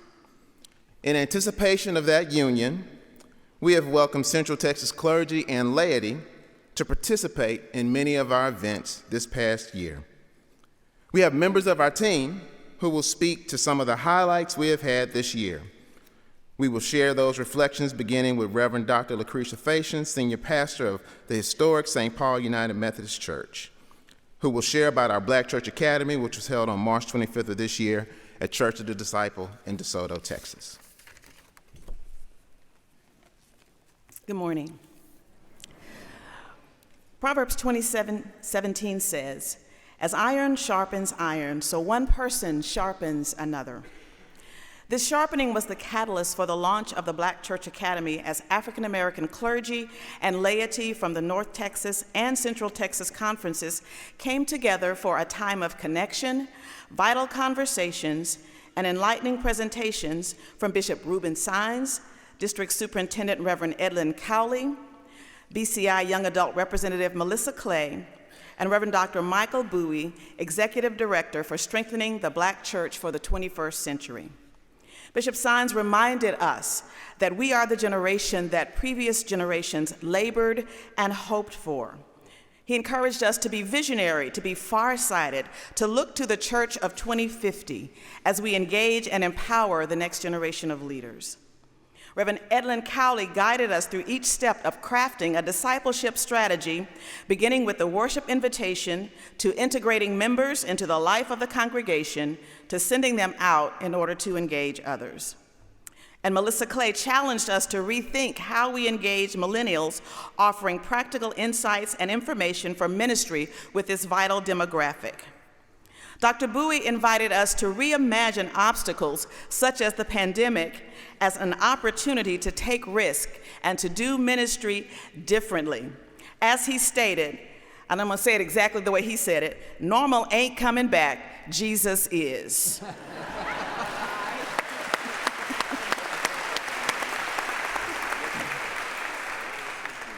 He invited us to a leader shift, to cast our nets on the other side, or what he calls the right side, in order to embrace a new reality of ministry with great expectation and great hope. In short, to follow Jesus. The Black Church Academy is a significant first step in the work of revitalizing and resourcing existing Black churches. Yet it is only the first step. It is just the beginning as this work continues. We are excited, we are hopeful, and we are hope-filled for the future God has for us through this initiative. And now Phoebe Hutchins is going to come and talk to you about BMCR, and we invite you to turn to the next slide. Good morning, Bishop Saenz and the North Texas Annual Conference. I am Phoebe Hutchins.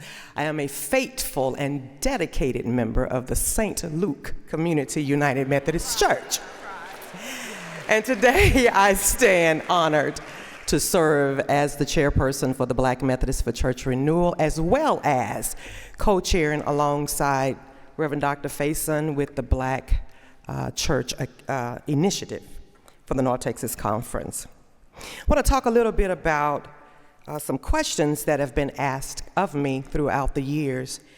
What is BMCR? Why BMCR? And is BMCR still relevant? BMCR is the organized Black caucus of the United Methodist Church, one of the denomination's 5 US-based racial and ethnic caucuses. On November 20th through the 21st, 1967 in Detroit at the East Grand Boulevard Methodist Church, a group of Black Methodist leaders met and planned a national conference of Negro Methodists, which occurred in March of 1968 in Cincinnati, Ohio. When the conference ended, they had organized Black Methodists for Church Renewal Incorporated. One of the leaders is my pastor emeritus, that of Reverend Dr. Zan Wesley Holmes, Jr. They strategized and prepared for the end of racial segregation and the anticipated formation of the new United Methodist Church at the 1968 Uniting General Conference. When the United Methodist Church was formed in 1968, the caucus effectively lobbied for the creation of the United Methodist Commission on Race and Religion and the desegregation of the United Methodist Publishing House. BMCR helped the denomination launch numerous landmark missions initiatives, including the Black College Fund and strengthening the Black Church for the 21st century. BMCR is constantly being the voice of the Black United Methodist Church and an advocate for growth and development for our Black churches. So much so, BMCR played a huge part in lobbying for and in the South Central jurisdiction as we elected our very first African American female bishop, that of Bishop D. Williamston, who is currently serving in the Louisiana Conference. And with that piece of history noted, I called our Metro District Superintendent and I said, Reverend Cowley, what would it look like for BMCR and Black Church Academy to unite together, not negating who BMCR is, but showing unity within this North Texas Conference? And one of our first pieces was the meeting that was held at the historic St. Paul United Methodist Church in February, and the Black Church Academy, which was birthed out of the two units, as well as joining the Central Texas Conference African American churches. And as you can see, one of our unity worships, Reverend D.S. Beverly Connolly, was the speaker. As I close this piece, I want to say that we're still acting as an agitated force on all boards and agencies. And I also want to add that BMCR is not an anti-white group, but we are pro-Black. And we want to ensure that every African American leader is raised to be a prophetic voice, not only in our local churches, not only in the North Texas Conference, but throughout God's community and our world.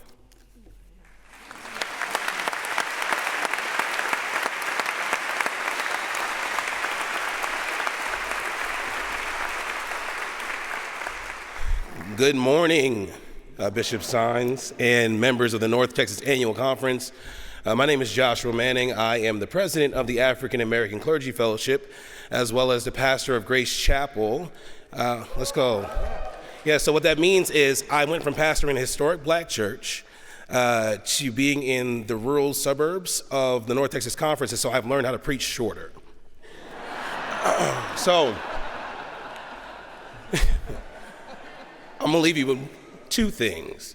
First and foremost, the African American Clergy Fellowship is not an officially recognized caucus. It is a supplementary group. It is there to support our Black clergy as they serve in a myriad of different ministry settings and provide them in a space in which they do not have to prove that they belong.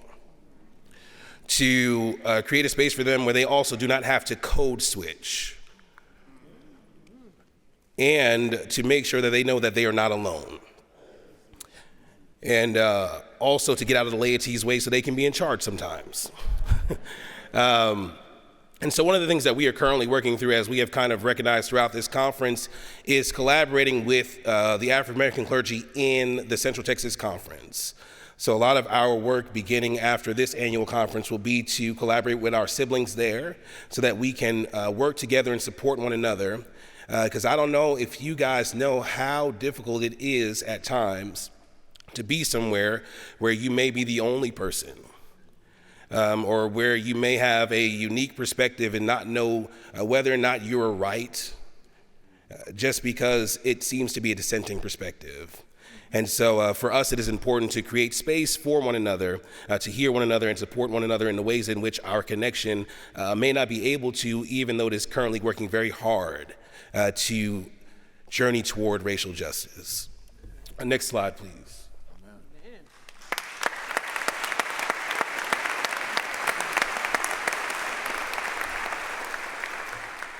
So in conclusion, first close, we are in process. Process is the space between where we are and where God is calling us to be. Process can be challenging. It can be a difficult space to navigate. Yet it is also the space where courage is born, where creativity thrives, and where hope lives. And it's really a space we are familiar with. It's that space between the already and the not yet. I feel like preaching, amen, somebody. But I won't. We ask for your prayers and support as we continue this work together, and I'm going to invite Phoebe Hutchins for the second and final close. And I am not going to preach. Psalms 133:1 reminds us to behold how good and pleasant it is for God's children to gather together in unity. And in this psalm, King David tells us to behold, which simply means to take notice of. Something quite remarkable and beautiful, the blessing of God's people as we're living together in unity. We know that God is abundantly good, and everything he created, he said it was good, and it reflects on the measures of his own glory and goodness. So therefore, this harmony and unity can only be sustained by God's power and God's grace. This unity is likened to the precious oil which was poured upon Aaron's beard and robe when he was anointed as Israel's first high priest. This blessing of living together in unity extends not only to this present life, but it extends to life eternal. May God bless each of you. Amen.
It's an honor and a privilege for me as CEO of Methodist Health System to bring greetings to the North Texas Conference of the United Methodist Church. I can assure all of you attendees at conference here today how special the relationship is between Methodist Health System and the relationship with the North Texas Conference. It emanated out of a Sunday school class over 100 years ago at First United Methodist Church of Dallas. Initially, that resulted in the establishment of the Golden Cross Clinic, which has served literally hundreds of thousands of underserved in the southern sector of Dallas during its 101-year existence. I also think about that Sunday school class and it envisioning a hospital someday, which almost 100 years ago, in 1927, what's now known as Methodist Dallas Medical Center opened as a 100-bed hospital in Oak Cliff, in the southern sector of Dallas, to serve these uniquely special communities. We would not be in existence today without that vision and without the support and the prayers and the encouragement and the leadership of the North Texas Conference. I can only imagine the courage that it took and the vision and the passion that it took to bring this project to fruition. Spiritual care is health care. And so the chaplain's role is to really be able to integrate the spiritual care that we provide to the patient along with the physical care that we give to them. We have a clinical pastoral education program to train our staff in the competencies of providing care in a spiritual setting, as diverse as our patients are. So we don't get to pick our patients. We don't get to pick our, as I would say, our congregation. They come to us, and our role is to really be able to speak to their spiritual needs. I think the other thing is our Healthy Church initiative is to be able to connect with faith communities, collaborate with faith communities, to bring the very best that we have in terms of science and understanding health and wellness and well-being, and being able to train somebody that's in the church who is passionate about healthcare to then train all of the members on certain conditions so that not only it decreases their sickness, but it increases their well-being. When I think about Methodist Health System and the things that stand out to me that are most special about this system, the first has to be its service to the southern sector of Dallas. That's the reason we came to be. As far as I'm concerned, it's the reason we are, and it's the reason we always will be. So the southern sector is it for us. That's where it all started, and that's where it will always be. And I love that we keep that near and dear to our hearts in everything we do. It's palpable, the enthusiasm, the commitment, the caring, the concern, the love among staff. We don't just have a mission statement. It's not just words on a piece of paper. More so than any place I've ever been, this organization lives its mission statement. Everybody works hard together, and we've delivered as a result of that tremendous results, starting with clinical quality, patient satisfaction, financial performance. I mean, just kind of knocking it out on all cylinders, right? And that makes me proud to work here. When Methodist grows and expands to a new market, we grow because there's a need. And Methodist is at its best when we fully embrace the community that we serve and when we are fully embraced by the community we serve. We picked Salina because it's one of the fastest growing markets in the Metroplex. They're a small town becoming a big town, and we want to be part of that from the very beginning. Methodist picks communities where we can actually be part of that community, where our relationship with the city and all the businesses in there is special and unique. We've done that in Mansfield, we've done that in Richardson, we're doing that in Midlothian, and now we're going to do that in Salina. So super excited. We've just completed a $70 million expansion renovation of the emergency department at Charlton, which is absolutely the most beautiful and well-functioned emergency department I've ever seen. People could come from anywhere in the country, Johns Hopkins University, Mayo Clinic, any place in the United States, and visit that emergency department, and they're going to say, we want one of those. The southern sector of Dallas, the special communities that we serve, deserve nothing less.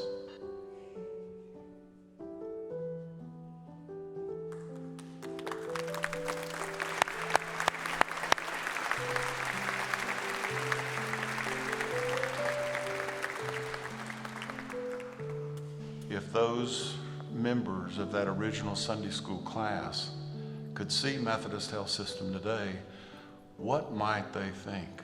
What might they think about what they saw or what they see? I believe what they would say, and I hope what they would say is, well done, good and faithful servant. You have been faithful over a little, and I will set you over much. If that could be said about Methodist Health System by the founders, then we've done our jobs.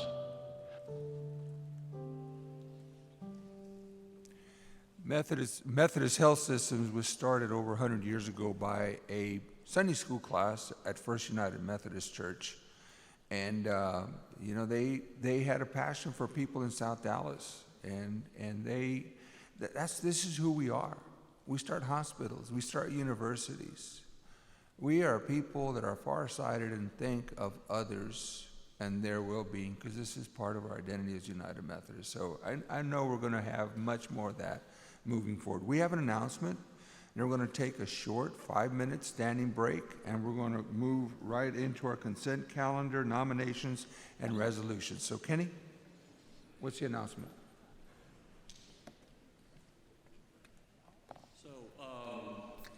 Following the work of the resolution committees yesterday, some of the resolutions were updated. Those updated resolutions are posted on the app. So if you go to the app, go to the home page, press the tab for documents, and the updated PDFs are located there. Also, when we start to vote, remember the bar of the conference. We raised the bar, so to speak, for this conference. And it's the first two sections here. So if you're a guest or do not have a vote, we ask that you move to the upper center section. And then if you are planning to vote, that you move to the sides, these first two sections. And we'll ask that we can turn these big lights off if we can, dim them when we're voting. Also, now I can't see looking at those lights. Pastor Rose Danny and Luis Ortiz's baby Daniel. This is asking a pastoral concern.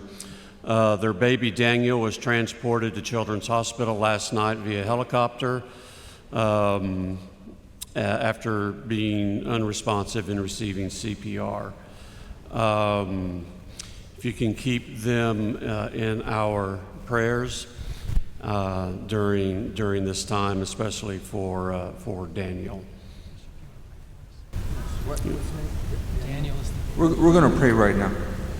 Let me have the name.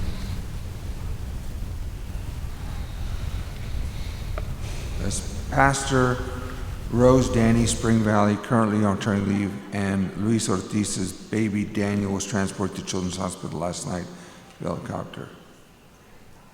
Okay, so let's just pray for Rose Danny and Luis Ortiz's baby Daniel. So many times in the Gospels, parents came to you, pleading for your mercy, pleading for you to come home with them to where their child was. There's nothing that troubles the heart of a parent than the illness of a child. And so we just lift up these two parents before your throne of grace, asking you to fill them with your peace that passes all understanding, and with the strength and the courage that they need to face these hours. We pray for baby Daniel that the life that you have put in him may fight for all that you have in store for it. We pray for all those that are attending to this child, those that have been called to this task of compassion, of healing, that they would treat this child as if it were one of their own.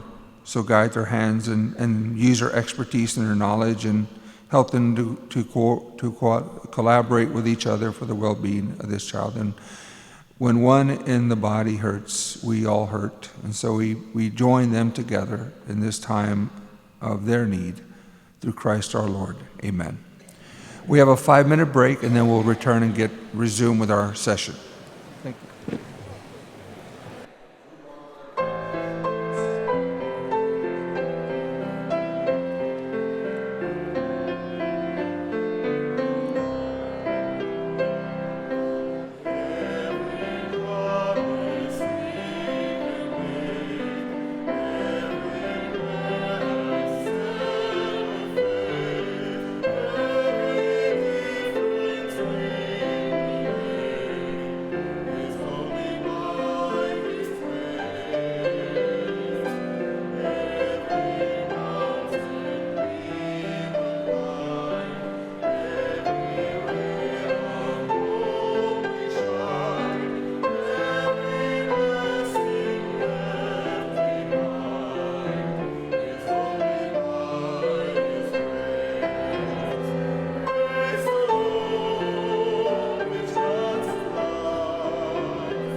Thank you, Bert.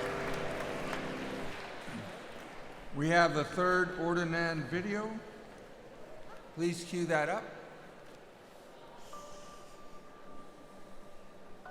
I love so many things about the United Methodist Church, and one thing that I really love and that actually drew me to the United Methodist Church from another faith tradition in which I was raised is our emphasis on grace. That I had heard about grace before, because United Methodists are not the only ones who believe in grace, but the way that we emphasize it and the way that we actually live it out is completely and totally transformational. I find hope in the people, whether that's clergy or laity, specifically in my Farmers Branch, Christ United Methodist Church in Farmers Branch.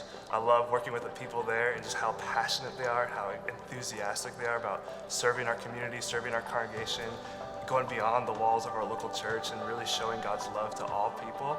And so just hearing their stories and hearing their passions excites me about ministry, and the honor it is just to work alongside with them, to equip them, to train them, and just to let them show God's love to others.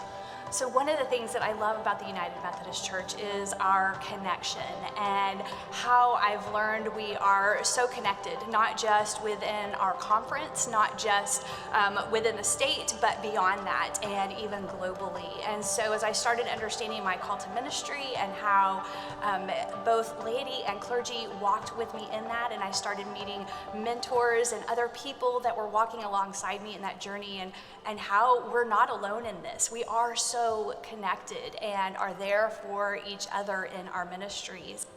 Well, what I love about the United Methodist Church the most is probably that it is a church for all people. I feel it is real.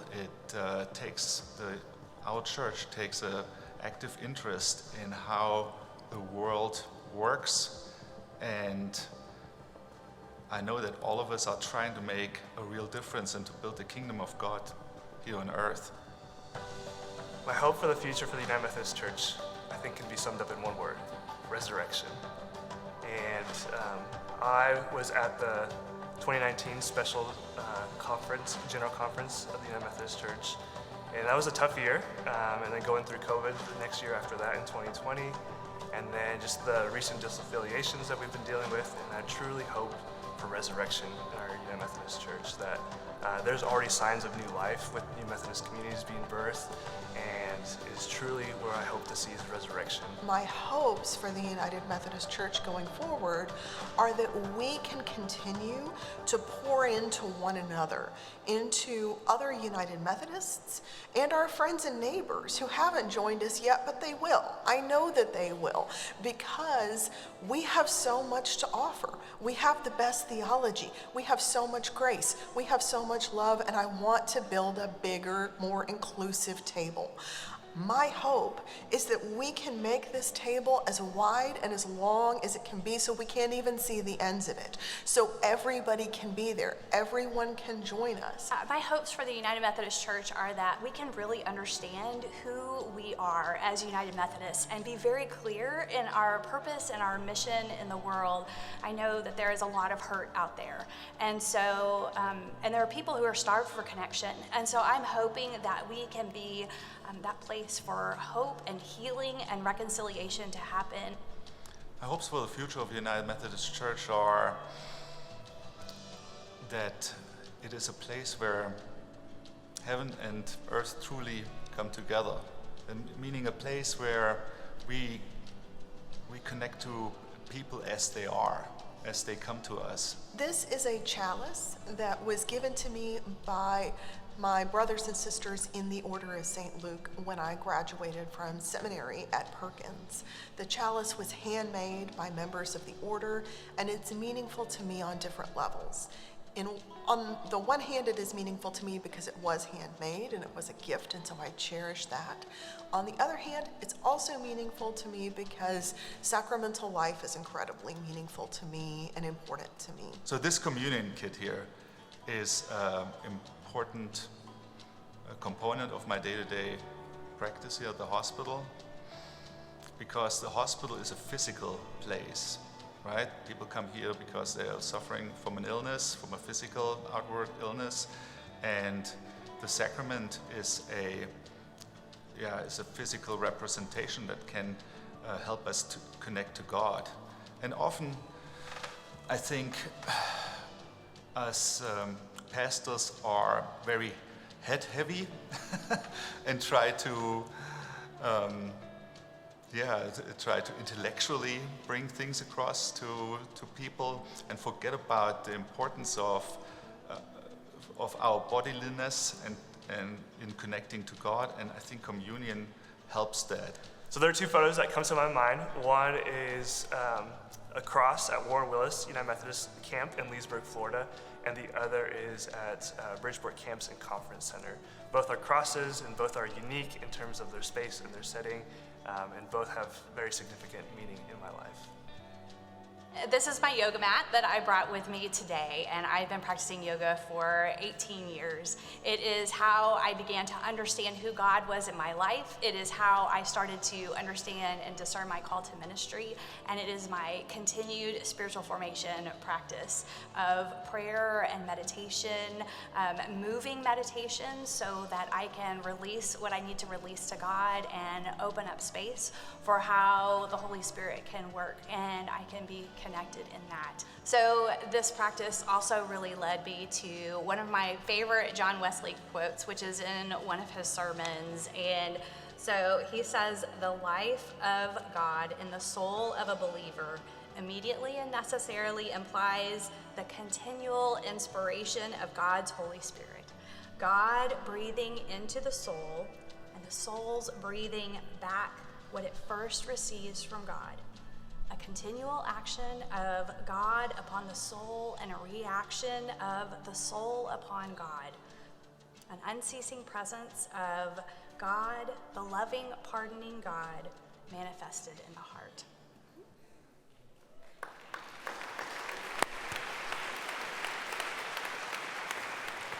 Thank you. Next item on the agenda is our consent calendar. Reverend Andy Lewis. Members of the annual conference. The consent calendar has been properly before you since yesterday morning. The conference secretary has not received any requests to remove any items. Therefore, I move that the consent calendar be approved as presented on pages 12 and 13 in the conference workbook.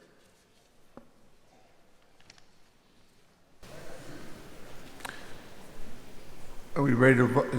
Do we need a second for that? I heard a second. Yes, is there a second? All right, second, it's been seconded. Is there any discussion? If you would approve the consent calendar, please raise your hand. Opposed, same sign. No, yeah, we're ready for that? Yeah. All right, so friends, in that consent calendar were 7 congregations that voted to disaffiliate.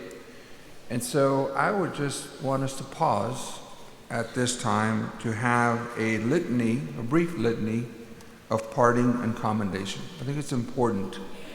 One of the things about loss is that sometimes we don't know how to process that loss, and it shows up in other ways, in other places, in other moments, unexpectedly. And so it's important that we begin to work towards closure and our new reality, and also give thanks for the years that we spent together, and at the same time strengthen our resolve to continue moving forward in the mission God has entrusted to us. So the litany will be up on the screen, and it'll be responsive. Like Peter and Paul, like Paul and Barnabas, and like the first ecumenical council of the early church, we have reached the point at which we feel called to continue our faith journeys separately. Though our paths diverge, we acknowledge that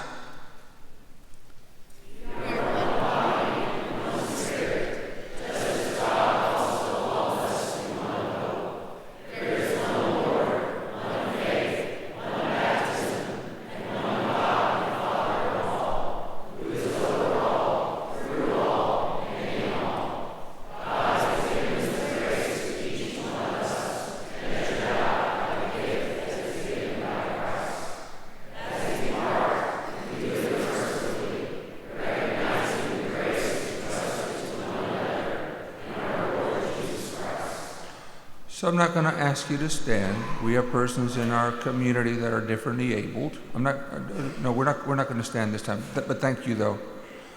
So we're just going to commend each other from where we are at. So I'm asking the remaining North Texas Conference members to say these words to your departing siblings. North Texas Conference, please go first.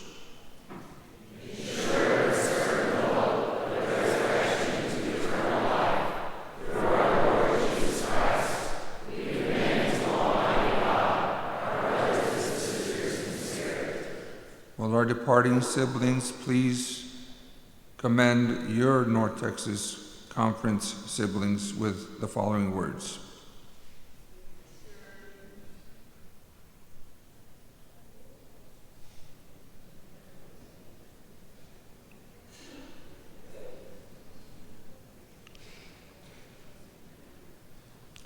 Let us pray. Eternal God, in Jesus Christ, you reconcile all people to you. Raise us to new life in you. As we scatter to different places to spread the good news, heal the scars of our division, bind up the wounds of the brokenhearted, and gather us all beneath your healing wings of compassion, that we may each and all stand as witnesses to your great love in Jesus Christ. Be gracious to us as we seek to be gracious with one another. For it is in the name of our Lord Jesus that we pray. Amen. Thank you. Nominations report. Andy and Kim Brannon.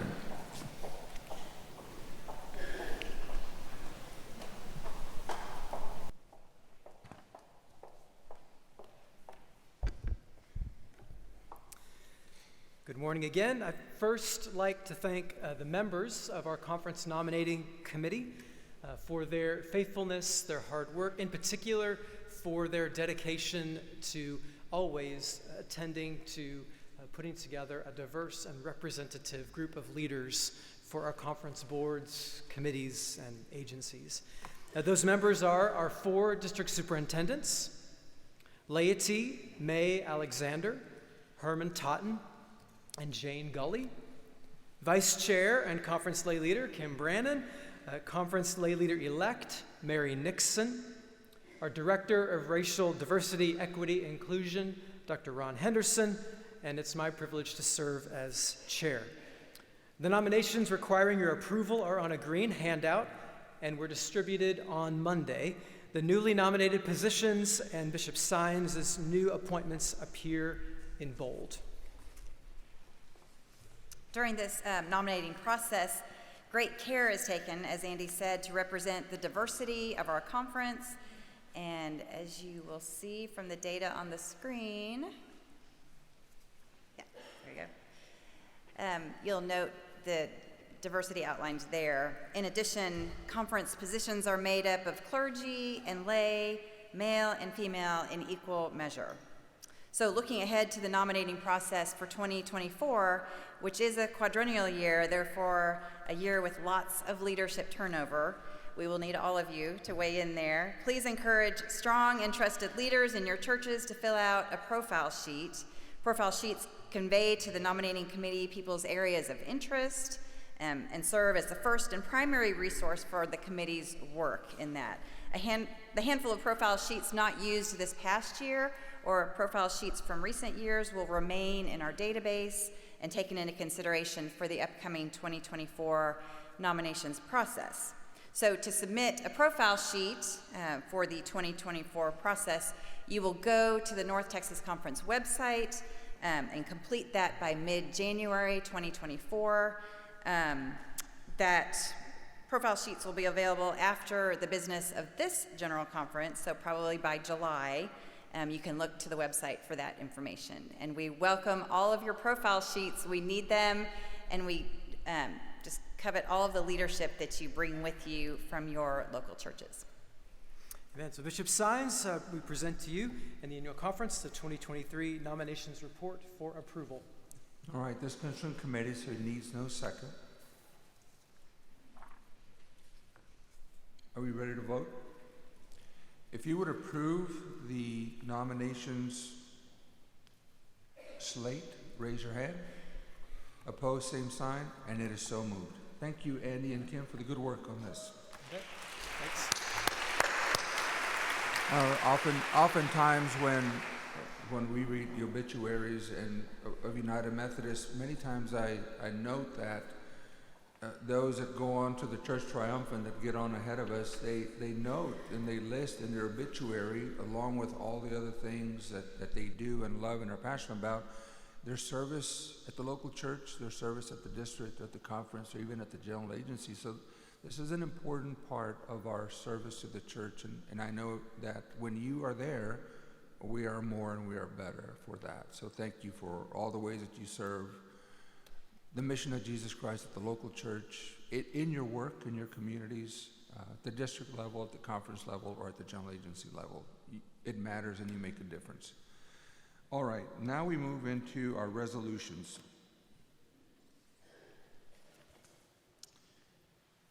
Okay. Resolution number 1, resolution on furthering the connection.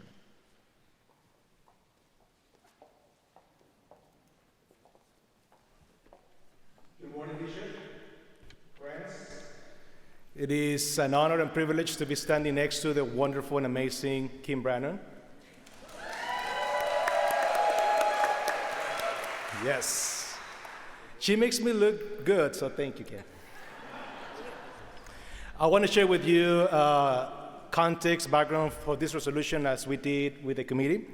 So I wrote this resolution to promote our connection through unity and diversity. This resolution is a statement of commitment to the core values of connectionalism, inclusivity, and respect for diversity of the United Methodist Church. It also acknowledges the Church's history, orthodoxy, and ongoing efforts to balance diverse beliefs and perspectives within its covenant and confessed faith.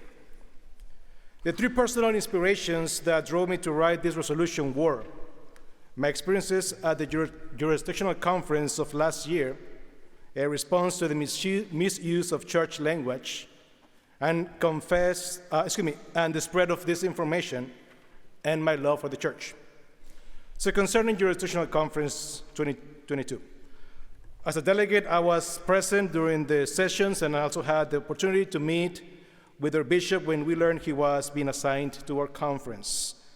These 2 experiences were impactful because experiencing our unity as a church, despite theological disagreements, was moving. And hearing the passion of our bishop for maintaining unity and leading the church into the future was also moving. These events inspired me, and ultimately, I decided to write my thoughts into this resolution. Second, concerning my misuse of church language and disinformation. Nowadays, and you will know this, it is common to hear conservative Christians be called orthodox to refer to their theological stance, or progressive Christians to be called unorthodox for upholding different convictions. That is not what orthodoxy means. Orthodoxy refers to the specific Christian theology that came to us through the Church's many historical and ecumenical councils, particularly in response to heresies concerning the divinity of Christ and the Holy Spirit, namely Nicaea, Ephesus, Chalcedon, and so on. This means that though we may disagree on interpretations of the Bible, we are still bounded by our covenant and historically confessed faith. This reflects our Wesleyan tradition and spirit when it says, in essentials, unity, in non-essentials, liberty, and in everything else, love. I believe we must not abdicate our church language, for this is the bedrock of connectionalism as stated in paragraph 132, where it says, we are connected by sharing our common faith, a common tradition of faith, including our doctrinal standards and general rules. And third, concerning my love for the church. Bishop Saenz quoting the Native American proverb, we do not inherit the land from our ancestors, we borrow it from our children. Describes my sentiment as, paraphrase, we do not inherit the church from our ancestors, we borrow it from our children. This is the spirit of the resolution, for us to cherish today a united and diverse church as we pass it on to our children. Hence the title, Furthering the Connection. Last, the process of this resolution included consultation with colleagues from progressive and conservative sides and with lay people from around the conference. Our conference lay leader, Kim Brannon, was a critical voice in this process, and she will speak to it about it now. Thank you, Edgar. I just will add that I was privileged to be included in this resolution by Edgar. You know, the work that I referenced a bit ago with the Future Foundation formation, I referenced that the words connection and community and unity came up in everything we did, and it was too important to not co-sign on this with Edgar, as that is the spirit of our church now and moving forward. So I thank you for this opportunity. All right. Is there a second? All right. The resolution has been seconded. It is now before you. Is there any discussion? If you would adopt Resolution 1, furthering the connection, raise your hand. Opposed, same sign, and the resolution is adopted. Thank you, Edgar and Kim.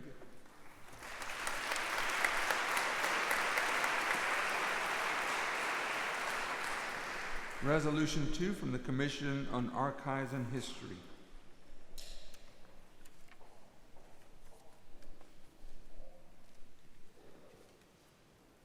Hello again.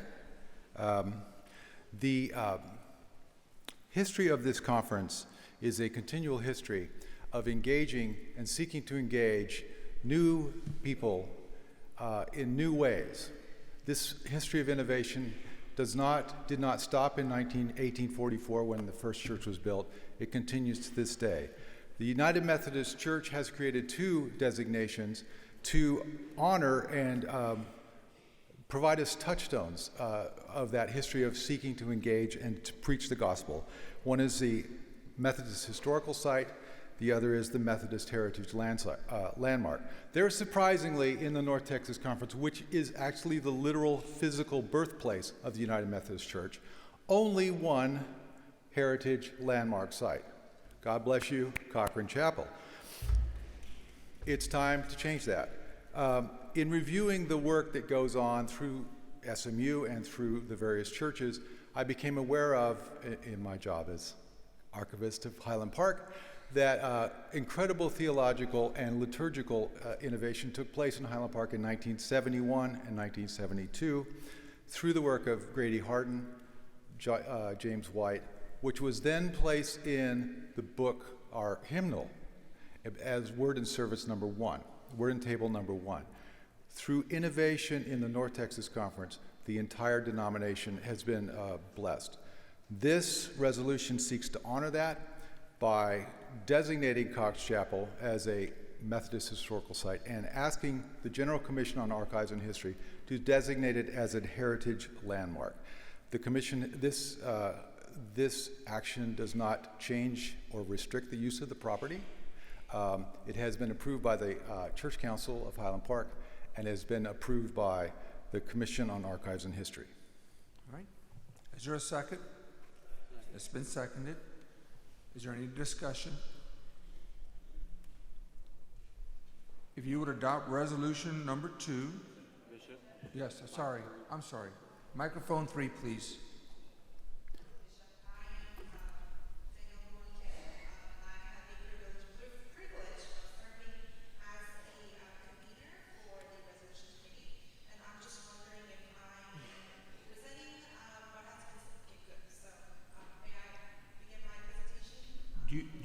What do you it's want about to do? this. Bishop, it's from the resolution committees, the convener of that team. Okay. The design is let them report, yeah. Okay. So it's your convener's report? Yes. Okay, so go ahead and speak and let me see what you're trying. Go ahead. Could you give her some sound on microphone 3, please? Friends, again, I am Deborah Hawkin, and it has been my privilege to fulfill the role of convener for this resolution committee. I would like to acknowledge and express gratitude to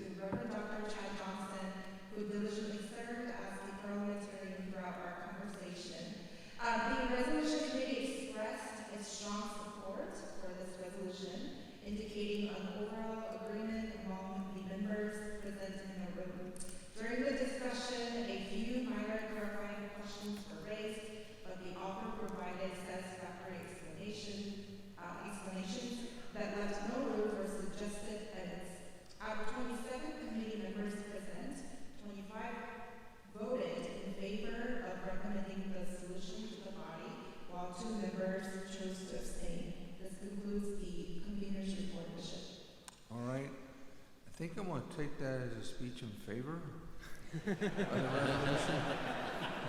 We have one speech in favor. Are we ready to vote? If you would adopt resolution number 2 on historical site and heritage landmark recognition, Cox Memorial Chapel, raise your hand. Opposed, same sign, and the resolution is adopted. Thank you. Kent. All right, resolution number 3. This comes from Becky David Hensley, Katie Newsom, Jessica Wright, North Texas Conference of United Women in Faith, and North Texas Conference Commission on Status and Role of Women. Good morning, North Texas Annual Conference. Good morning, Bishop Saenz. I am Becky David Hensley, and I am currently serving as a full-time student working on doctoral studies at Iliff School of Theology, here with my clergy sisters, Katie Newsom at Union and Jessica Wright with the Center for Missional Outreach. We are here to present the resolution for the North Texas Annual Conference support of the UMC Social Principle on Abortion. It is before you in your conference workbook, starting on page 41. Also included with that is our entire social principle text on abortion.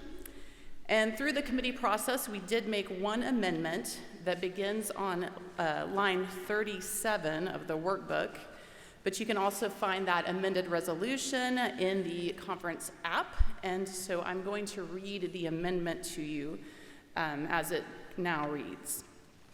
Therefore, be it resolved that the North Texas Annual Conference will advance the social principles of the United Methodist Church through the creation of a task force under the purview and with the support of the Center for Missional Outreach that shall be comprised of 2/3 women, that includes United Methodist legal professionals, healthcare workers, clergy, professionals from nonprofits working in reproductive health, and any other relevant professionals.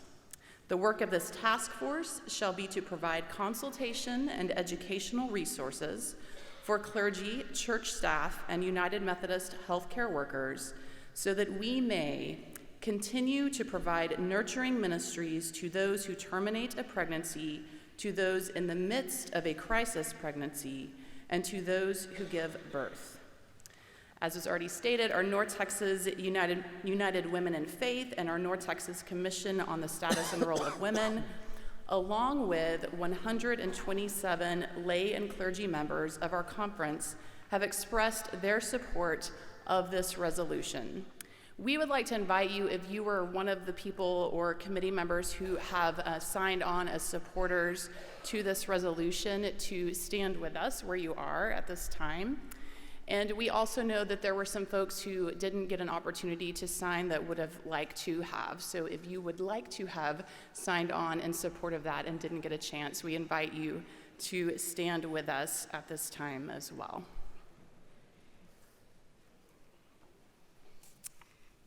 Thank you. The ministry that we as United Methodist are authorized to exercise by the social principles of our church is now illegal in the state of Texas. Laws being passed in the state of Texas makes it difficult for me as a pastor to minister, and it makes it difficult. Sorry for the interruption. So are you moving the motion? Are you speaking in favor now? Is a motion, do we need to second it before? We're just presenting. Got it. Go ahead. Thank you, Bishop. Thank you. Laws being passed in the state of Texas makes it difficult for me to minister as a pastor, but it also makes it difficult for us as United Methodists to live into our social principle on abortion faithfully. Under Texas laws, specifically Texas Health and Safety Code, sections 171.208, anyone who does anything to aid or abet knowingly or unknowingly a person obtaining an abortion, barring the few exceptions currently present in the law, or can be proven to have intended to do any of these things, may be subject to civil litigation. This means pastors who provide counseling and referral services could be sued by persons who had no role in the pregnancy. Additionally, under these new laws, persons who long to be pregnant and give birth but may experience miscarriages have been denied care by medical professionals who are wary of facing liability if the state does not consider the situation a medical emergency.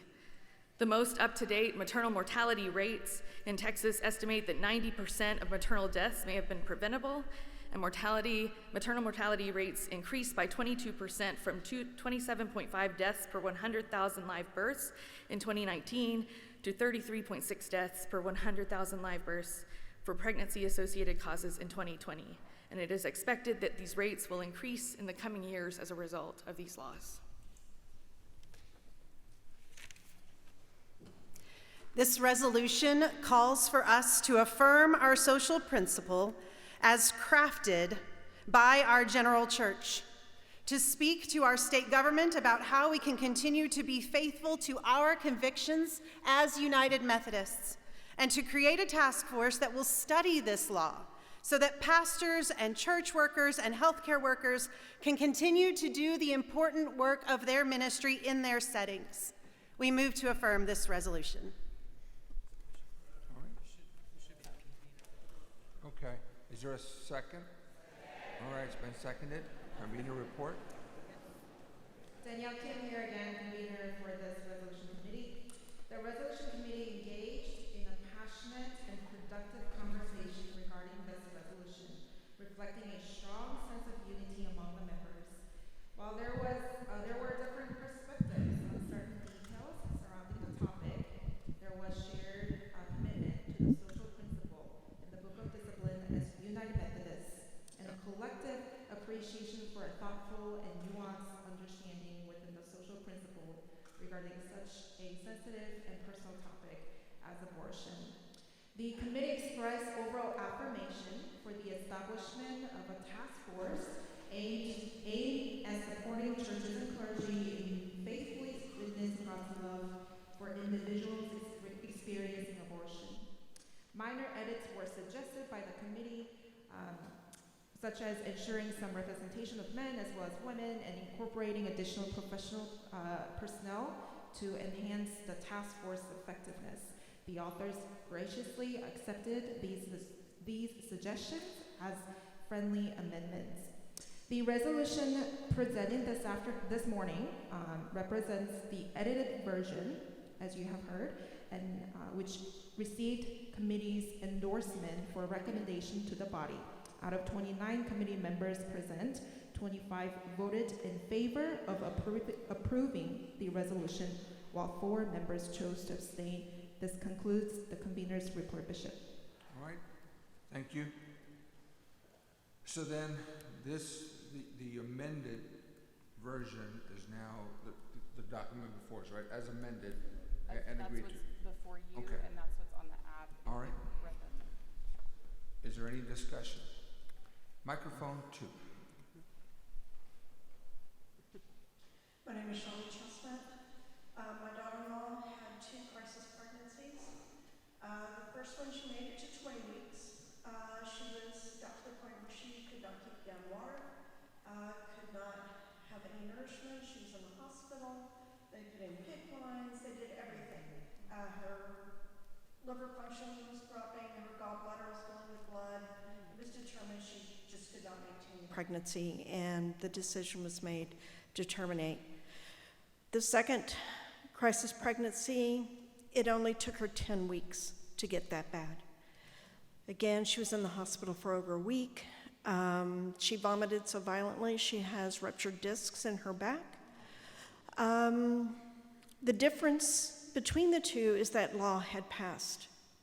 And even though there is a clause for the life or safety of the mother, it was determined that she was not close enough to death to warrant the medical care she needed. So go ahead and go home, and when you get worse, come back and maybe we can help you.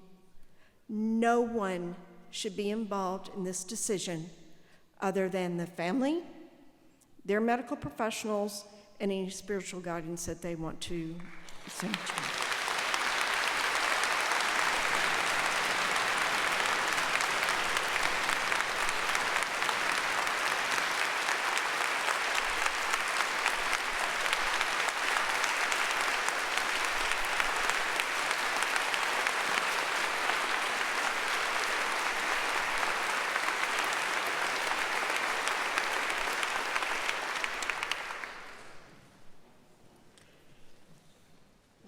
Bishop. Microphone, I'm not seeing. Microphone, okay, microphone 3, 1. Microphone 1. Bishop Justin Hancock, White Rock UMC and Oakland UMC. I would commend this resolution and the work done by the people up at the dais right now. Many of you know, many of you on stage know that I would be sleeping in my front yard if I did not commend said resolution. So I do that full-throatedly. I would simply ask that if and when a committee is formed to do further work and make our voices strongly heard, that we remember the complex and fraught history that those with diverse embodiments have in the struggle over reproductive issues and rights. Many times my people have been used as pawns by those who would restrict rights and been paraded in perhaps, although not necessarily, less harmful ways by those on the left who would seek to promote reproductive freedoms and rights. So I would just ask that as a committee is formed and further work is done, that those with diverse embodiments or special needs are included and that our voices are raised as well.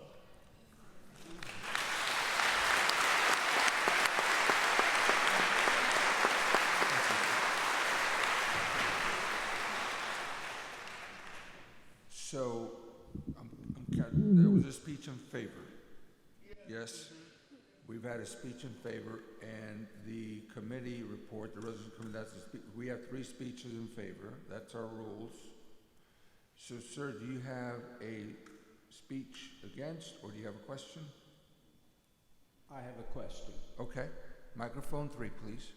As I understand... Please identify who you are and what church you're with.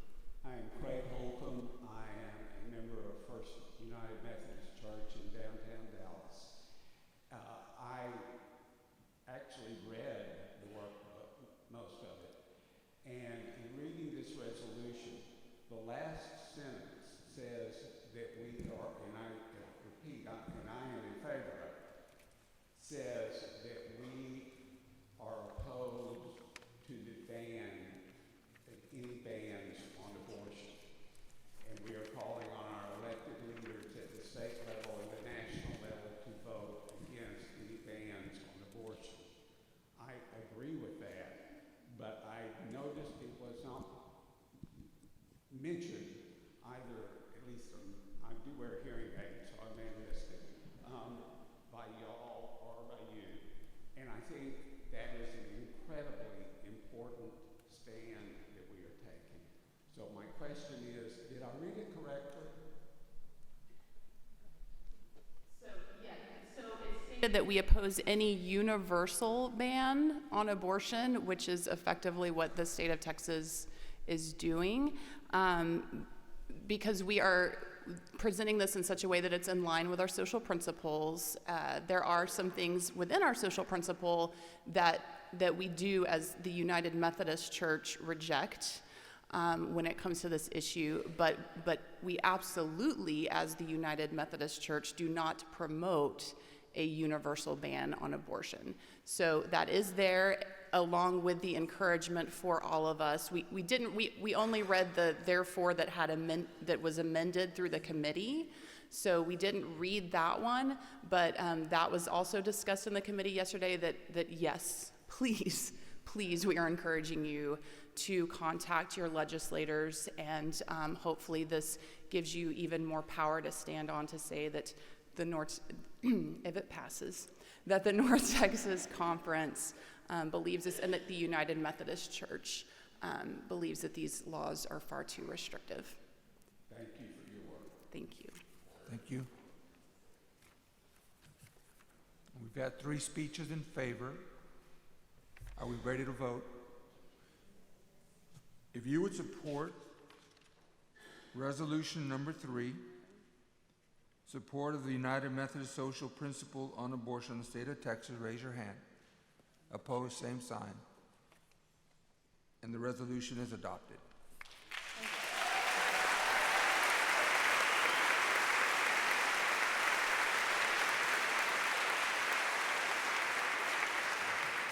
Resolution number 4, the North Texas Annual I'm sorry. Yes, sir. Yes, Tim Crouch from First Denton. Yes. I rise in a point of order after the vote because I supported that petition, but I think the asking people to stand before the motion is on the floor, if you would have wanted to sign on it, is calling for a vote, and I think is something that might have been appropriate to have ruled out of order, and I would just want to encourage that we not ask people to stand in support before the motion is on the floor. Thank you, Tim.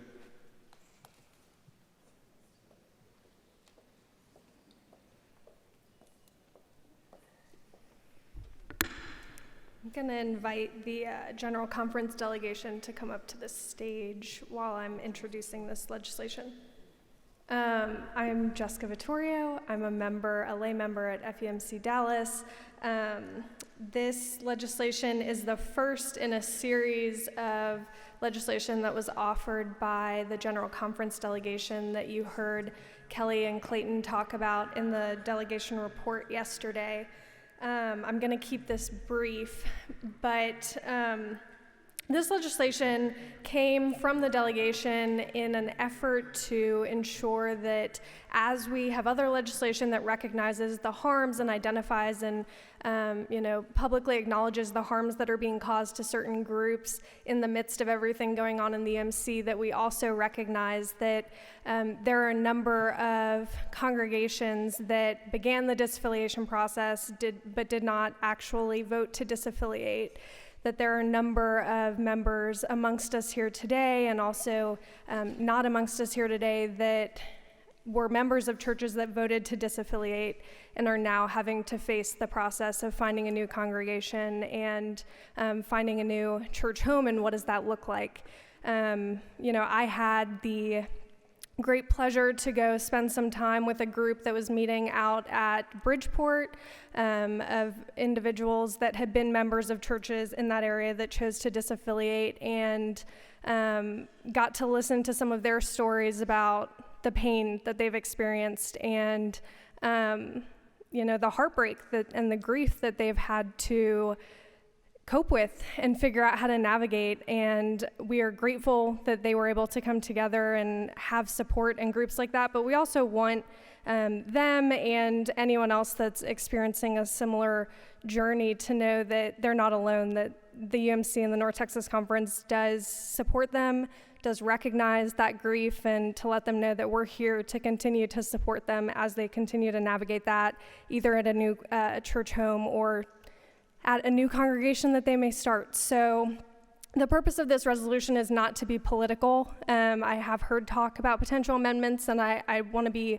very clear that our intention was not to be political with this. Really, it's just to acknowledge that there are people that are hurting as a result of these disaffiliation procedures, and we want them to know that they're seen and cared for. So with that, I yield the rest of my time. I don't know how much time I had, but I yield it. All right. Is there a second? It's been seconded. Microphone 3. Bishop Tammy Gaston served as the convener of the room that oversaw this piece of legislation, and I was the parliamentarian. I don't think I deserve the title, but Cammy's allowed me to come and speak as to what happened in the room with this resolution specifically. First, I would like to thank our annual conference planning committee for working hard to let these legislative groups happen. Planning annual conference is not easy, and so allowing room in the schedule for this to happen, one of the things that was most significant with this resolution specifically was there was some verbiage where members in our committee were concerned about what was in the resolution. heard stories from those around the room, specifically to the word pain or grief. They wanted that removed at first, but then when they heard the stories of others who are experiencing the pain and the loss of these disaffiliations, they struck that and did not want that removed. And so there were 28 people in our room, and all 28 voted in favor of this resolution with no abstentions from that vote. All right, so that is not a speech in favor, that's just a report from the committee, just to kind of give us an understanding what went on in there. So the resolution is before us, resolution number 4.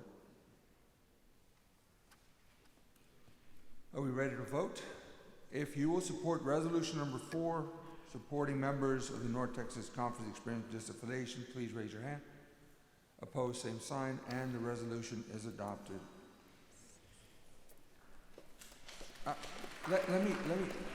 Okay, I'm going to follow now up on Tim Kraut. Sometimes it takes me a little bit of time, Tim, to get my thoughts together.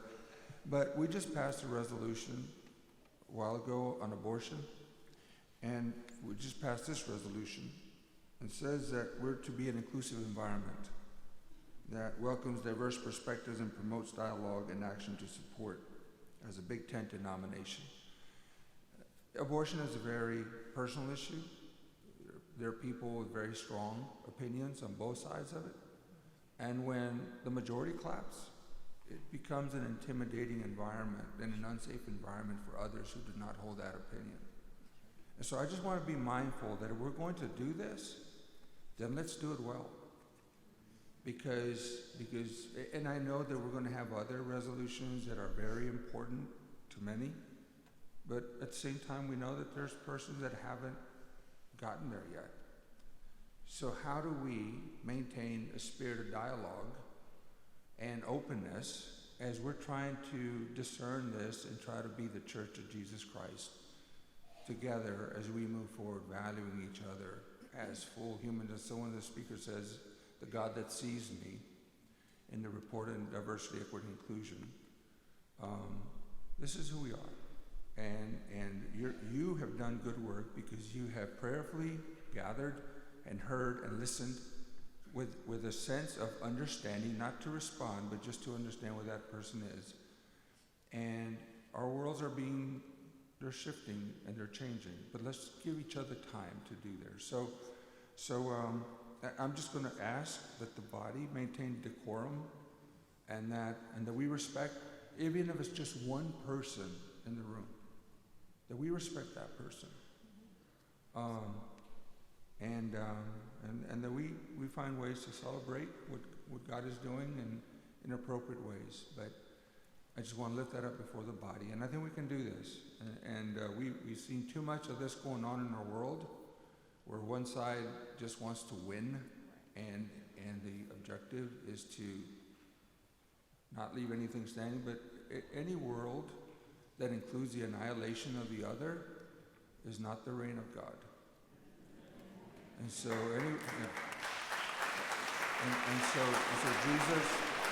Jesus was about saving both. The Zacchaeuses and the people that Zacchaeus was affecting, and vice versa. So I just want to lift that up, and that we can be different, and we should be different, and for us it's work, because we need to be mindful, and we need to be very self-aware. So again, thank you for your work, and we're going to continue our work, and so here we go. Resolution number 5. Thank you, Bishop. I'm Rachel Griffin, Senior Pastor at Oak Lawn United Methodist Church, and I'm here to present resolution number 5, which I bring on behalf of the delegation of the North Texas Conference. And this resolution is specifically one on the removal of discriminatory policies. As a delegation, we have worked carefully to create a more diverse and fully welcoming church in the actions that we've chosen to take. And so one of the most prohibitive things that stands in front of us are the discriminatory policies that exist. So this resolution that's before you is one that seeks to remove these in order to not continue to cause harm in our church. The resolution calls for the North Texas Conference to support the removal of these discriminatory policies and harmful language related to sexual orientation. You can find all of them listed on page 46 of your workbook and 47. And what we are asking is for you to support the work of the delegation and other delegations to be aware of these and to support the removal of them at our General Conference. Is there a second? Second? Microphone 2. My name is Jennifer Kilpatrick, and I'm the senior pastor at Lakewood United Methodist Church in Dallas. And it was my honor to be the convener of the room for the committee that discussed resolution number 5. This discussion really the resolution enjoyed broad support within the committee. We had a very fruitful discussion that was well balanced, and there were a couple of questions that were raised, but they were resolved to the questioner's satisfaction, and so the questions did not result in any sort of amendments or suggestions to change the resolution. And the committee ended up voting with 29 people in favor of the resolution and 1 vote against. This concludes my report. Thank you. Where's Bert? Is Bert in the room? Our song leader? There you are, Bert. Yes, you can probably sing from up there. After this vote, you can fill the room. Why don't you just lead us in a song that we all could know and follow along, okay? How about that? Okay. And I want to leave it in your capable hands to figure out how to do this for us. Okay. So, is there any discussion? Are we ready to vote? This is resolution number 4. Thank you. I just want you to know that at our clergy session, I asked for a 3/3 vote on approval of candidates. I still haven't lived that down. So, this is resolution number 5, supporting the removal of discriminatory policies. If you would support resolution number 5, please raise your hand. Opposed, same sign. And the resolution is adopted. Bert?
just don't go away. Thank you for that. Resolution number 6, affirmation and call to center justice and empowerment. Thank you. Good morning, Bishop Saenz and our family of the North Texas Annual Conference. I am Shandon Klein. I'm a member of First United Methodist Church Richardson and a lay delegate to General Conference. And I'm honored to present to you the resolution that you have before you, which is the updated resolution number 6, affirmation and call to center justice and empowerment on behalf of the North Texas Conference delegation. I do want to start with a bit of history on this legislation. The bones of this resolution was a mirror of the resolution submitted to all 5 jurisdictions by General Conference and jurisdictional conference delegates who identify as queer or a part of the LGBTQIA+ community in order to set an aspirational tone of where they hoped the church would be in the near future. As Kelly Carpenter shared yesterday, this resolution passed in all 5 jurisdictions, and specifically within our own South Central jurisdiction, it was by a vote of 128 to 35. And our Judicial Council also went through it as well. What you have before you has taken out some of the specific pieces that Judicial Council had ruled to be not aspirational. So as it is before you, all of it has been vetted through Judicial Council as well. Having participated in the moment, I can tell you that it felt as if we were standing on holy ground that day. The Spirit was on full display. And as the delegation reflected on resolutions to bring forward to you, we felt we would be remiss if we did not follow through with what our jurisdiction passed that day and amplify these marginalized voices within the church here in our own mission field of North Texas. In Texas, a state that has become one of the most hostile environments for the LGBTQIA+ community with its onslaught of harmful public policy in recent months. A few years ago, we agreed as a North Texas conference that we wanted to work actively to live into the One Church plan, recognizing that we are one body of many members, all working in mission to create disciples for Jesus Christ, for transformation of the world, honoring all of the voices that we hear, even though they might be in different frequencies. And that while we may not be of one mind on this topic, that we wish to be centered in Jesus Christ and Christ's love. We committed to honor contextual ministry, and this resolution represents one aspect of that contextual ministry. God calls us all to different ministries according to the gifts God gives us and the passion that God places in our hearts through the priesthood of all believers. We all know that. You personally may not be called to the mission field of the queer community, and I want to tell you that's okay. What this resolution is not asking us to do is to force anyone to marry or ordain same-sex loving couples if that's not your personal conviction. What it is asking you to do is to empower those who are called to share the gospel and ministry of Jesus Christ with those who have been formally excluded from the United Methodist Church for over 40 years. To not punish them for following the God we all serve and sharing that love with others. Within our tradition of United Methodism, the tradition we have now all chosen, as our bishop has so aptly noted, we commit to being a connection. When one member of our body is injured, we are all injured in the impact our witness has to the world. So we ask you today as your North Texas Conference delegation to pass this resolution today as we look forward towards the Church of 2050, so that all of us within this family of the church can witness to all communities and all people authentically and contextually within North Texas. Thank you. Go ahead and speak to it, then we'll put it to a second.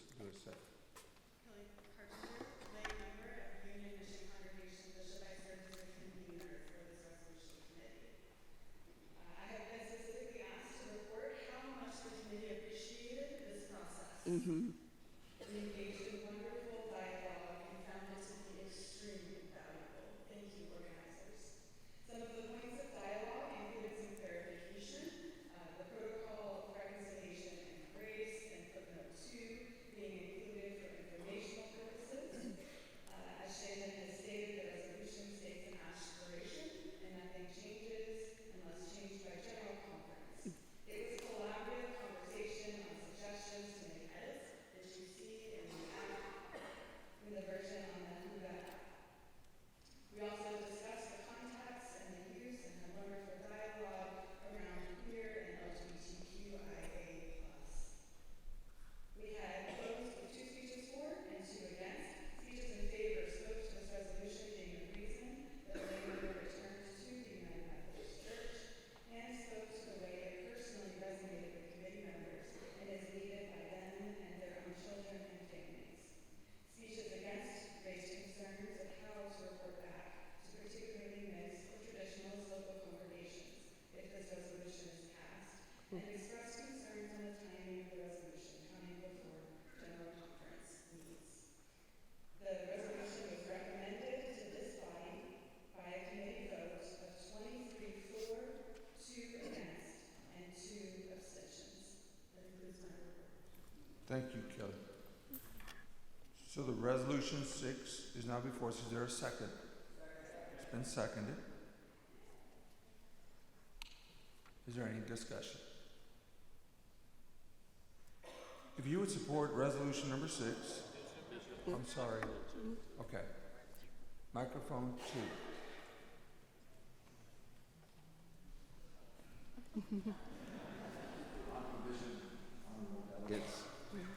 Support the resolution. I didn't know if it was possible to offer what I would consider a small, friendly amendment.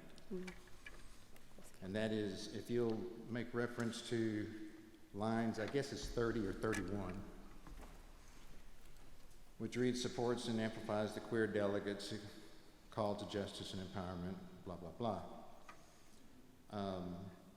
I would like to propose that we take the word queer and say supports and amplifies those delegates, and then add these words, who identify as queer. The difference there is that... Okay. So why don't you make an amendment to the resolution? All right. And then we'll second. So you would state your motion, then we need a second. Okay. And then you could speak to your motion. Thank you. Okay? Thank you, sir. So the amendment be support and amplifies those delegates. So take out the queer, but those delegates, comma, who identify as queer, comma, and then call to justice and empowerment.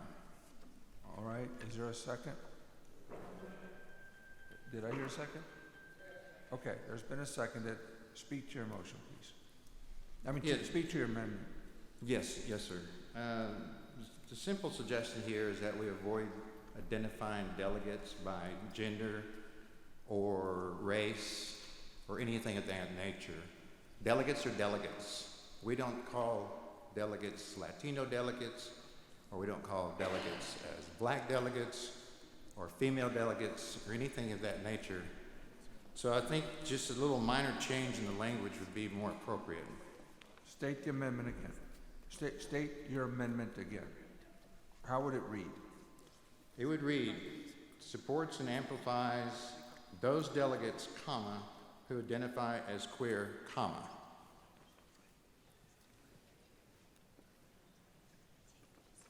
All right. And then call to justice. Would you please write that down and give it to our secretary so we could have that? Okay. So there's been. Okay. Do we? So. Would you accept a friendly amendment? Yeah, we can accept that. Okay. amendment, yeah. All right. So we're good. Oh, there you go. Hey, by the way, I was sir, like, we have to vote on it first. You need to vote on the amendment. We still need a vote on Yeah. the amended. You have to, yeah, on the amended motion. on the amended piece of having that piece. Okay. If that amendment passes, then we go on the full amendment, or the full resolution. Okay. So if you're taking the friendly amendment, why would we need a vote on it? You okay? I'm like, Uh-huh. all right, can I just accept it? Okay, yeah, I mean, I can accept it.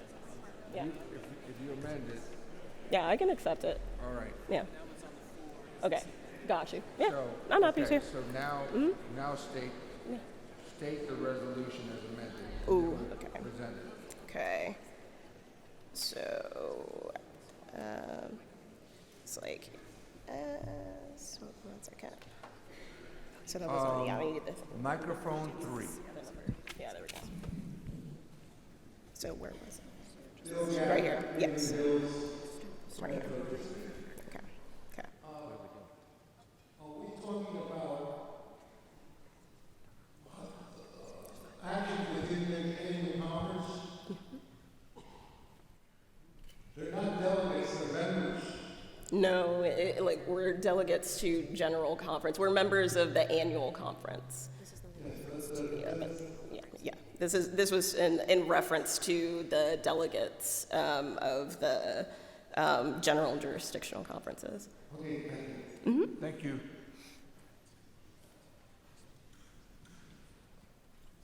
while we're doing that, sir, I haven't had a chance to introduce myself. I'm Renee Lawson, St. Philip's United Methodist Church, in the great city of Garland, Texas. Thank you, sir. Is it 30 or 31? Well, that's for the journal Yes, I think- record. right. And so that's why we 30, introduce ourselves 30 and and what we're 31. serving, so Okay. we can make sure we get it in the conference journal.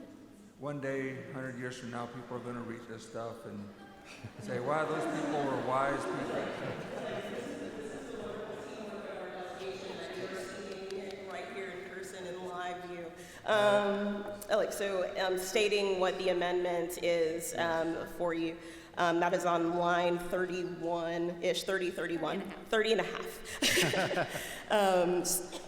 Where it's number 1, supports and amplifies, supports and amplifies delegates, those delegates, comma, who identify as queer, call to justice and empowerment for the LGBTQIA plus community throughout North Texas Annual Conference, within and beyond our local churches, districts, departments, centers, and committees, semicolon, and. Okay. And that's it for the rest. Thank you. That's good. Thank you. All right. Are we ready to vote? Okay. So is there we need if there's going to be a new amendment, there needs to be a second. Okay. Or a new motion. All right, so the motion now has been amended. Is there a second to the motion? Second. All right.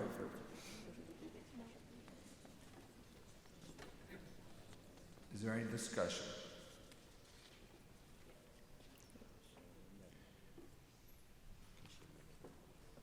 So just to be clear, just give me a second. Yes. Vote on the Okay. So if you would approve the resolution as amended, raise your hand. Opposed, same sign. And so now the resolution has been perfected. And the new amended resolution is before you. Is there any discussion? All right, if you would approve the resolution. Microphone one, yes. Click on the draw here. Microphone 1. Larry Collins, First Methodist DeSoto. I just have a question about point number 2 under the therefore. What are we asking the bishop to do? Because surely we're not asking him to defy the book of discipline. No, we're actually asking just for a speedy process of our typical process of just resolution. That's all it is. Okay, thank you. Yeah.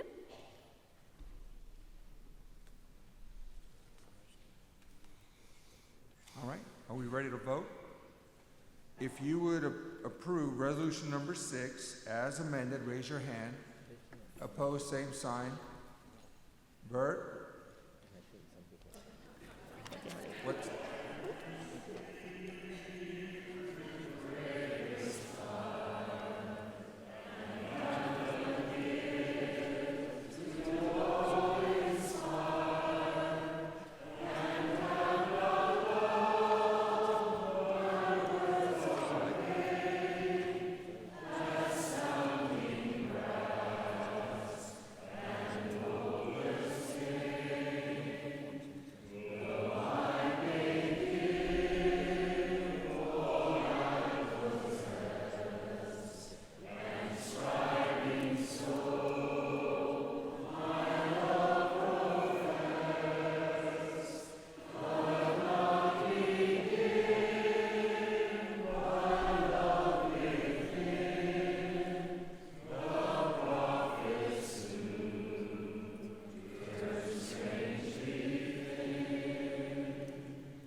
resolution number 7, encouraging leadership with integrity? Thank you, Bishop. Stan Copeland, Lovers Lane United Methodist Church. And this resolution, I felt like we had a great conversation about it, and I have a friendly amendment that I'm going to add to it in just a moment. But I do want to address why this resolution comes before us. I think we all realize we've been through a very painful time of a couple of years or more in dealing with disaffiliations.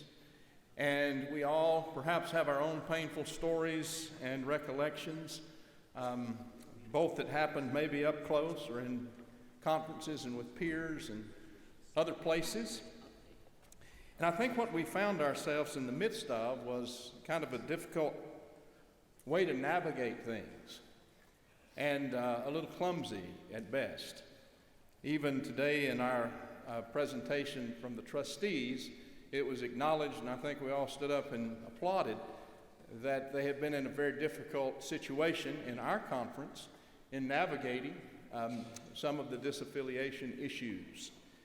So this particular resolution comes to us to kind of establish an understanding of a way to respond to one another with integrity and a sense of Christian ethics, I might add.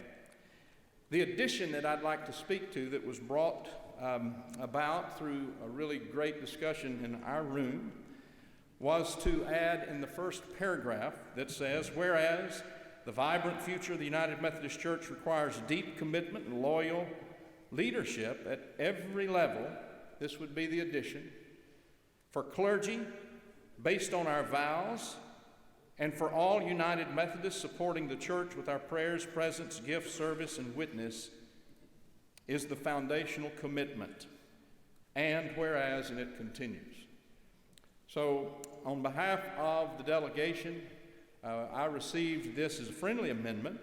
I think that it does what was intended by those who were discussing and offered it, to be very clear that we as clergy already have vows that we've taken that do underscore a code of ethics in essence, as do all of us as members of the United Methodist Church, to support the United Methodist Church with our prayers, presence, gift, service, and witness.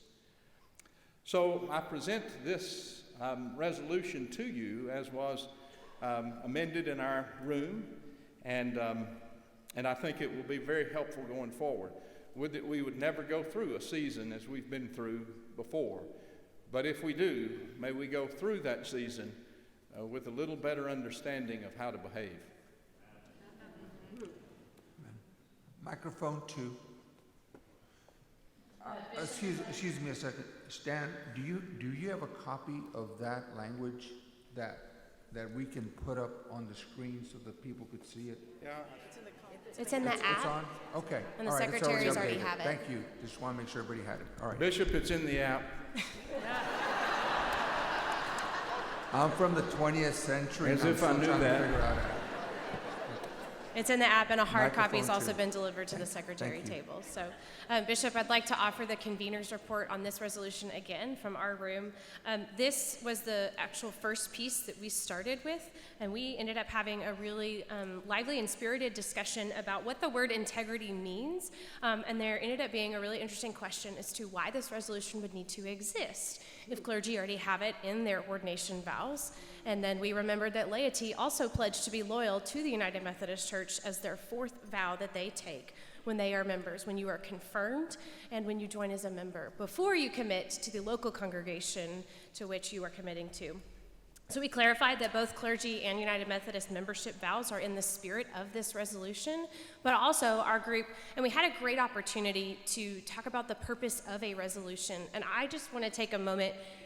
If you don't know what you're voting on, it's okay to ask. Not everybody in here took United Methodist polity, and not everybody had Bishop Whitfield as their polity teacher, and so, and not everybody paid attention in polity. Some of y'all copied off of me. However, my point being, if you don't know what you're voting on, please ask. That was very important in our group to define what a resolution is, what it does, and what this resolution was doing. That led to our group having a conversation of the intention of the resolution, what can be put in a resolution as to roles of other leadership teams, such as the Board of Trustees, which led to our discussion on roles of different teams in the annual conference. It led to a vote that we had that, again, had 28 people that voted unanimously to approve this resolution with no abstentions. I invite you to write an article for North Texas Conference for next year to share your perspective. Thank you. All right, so the resolution is now before us as updated. Is there a second? All right, it's been seconded. Is there any discussion? Microphone 1.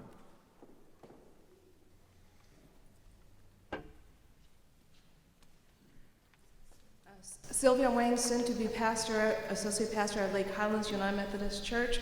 I support this. I just want to clarify, I don't know how to do this, but what has been troubling me is to undergo the disaffiliation process, not myself, but with other entities, and to know that there have been clergy who had intended to disaffiliate but kept that secret, or others who have double-dipped. I encounter a Global Methodist Church pastor who was still United Methodist pastor, still serving on the Southeastern Jurisdictional Conference, who was from Northwest Texas Conference.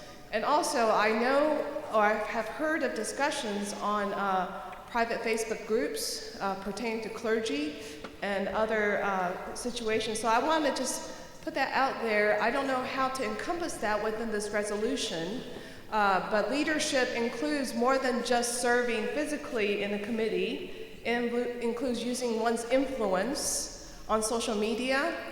And so I don't know how we would bring about accountability for that. I'm preaching to the choir because those people, clergy and laity who are here today, we want to be here. So I'm maybe expressing something that had happened before. But I don't know how to address that, but I want to bring that before the delegation and before our annual conference body to let everyone know that it troubles me for people to deceive, especially clergy who deceive the flock. And we're in connection with one another among clergy members. We need to be able to trust one another. And so I'm preaching to the choir. but I'm just thinking about how we monitor our own social media groups and those administrators of our groups, for us to have ways of, I think there might be clergy members who have left being United Methodists who may still be on our groups. So I know we're welcoming to all, but in certain circles, once one has decided to leave, they need to leave, even on social media, so that we can maintain our connection within and have somewhat confidential conversations. I know Facebook is not confidential, but if it's a private Facebook group, we do have a say in how to monitor that and how to maintain proper boundaries to allow for all of us to create and maintain a sacred space. So I don't know how to frame all that in terms of that may just be feedback or clarification that perhaps a motion could amend leadership to define leadership beyond the physical space, maybe a motion to include leadership in social media space, or I don't know how to say that, but you guys are creative. You guys can come with something. That is a speech in favor. Thank you. Microphone 2.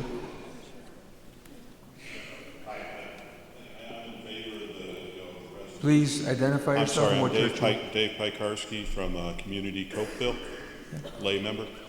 I'm in favor of the resolution, but one of my learnings around polity during the committee meeting this week was that these resolutions only have effect for the conference year. This seems to me to be bigger than the conference year, so I'm wondering how we make this live longer.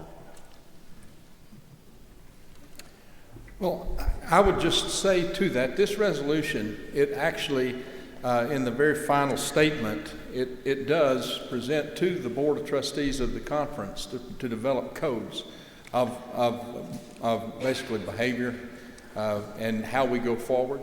Sorry, so, I missed that. Yeah, it's the very last statement, and I think that is the point of action that maybe we can establish some practices that go forward.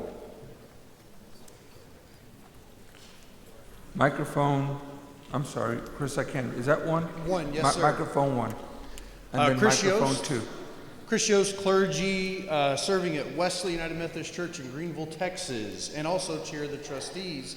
As the chair of the Board of Trustees, one of the integrity issues I want to name, we had several situations where the clergy Chris, are you in support of providing information or in support? You're in support of? I'm speaking in support. All right. Thank you, Scott. One of the integrity issues that became clear to the Board of Trustees, and we had no foundation to call out, there would be maybe perhaps a clergy person or a small group who wanted to disaffiliate but did not even have close to the votes, and yet still pursued a vote anyway, and it blew up churches. That's an integrity violation. It did harm. I am fully in support of this, and I look forward to the Board of Trustees answering this resolution or responding to this resolution if it passes. 2 speeches in favor. Microphone 2. Patrick Hoffman, clergy serving at FUMC Salina. I just have a question for clarification, and that is how, and it's in the theme of integrity, how are we defining intending to disaffiliate? We discussed that in the committee related to what does intention mean. And I think that to some degree, this resolution really kind of hits home with whomever you're talking about, and what are their intentions related to their connection and continuing to uphold their membership vows if it's laity, or their ordination vows or clergy vows if they're clergy. So that's a little bit of, admittedly, a little bit of a gray area, but I do believe that and have confidence that it will give the Board of Trustees what they need to develop what the practices going forward. Can I ask a follow-up question, Bishop? Yeah. Sorry. Sorry.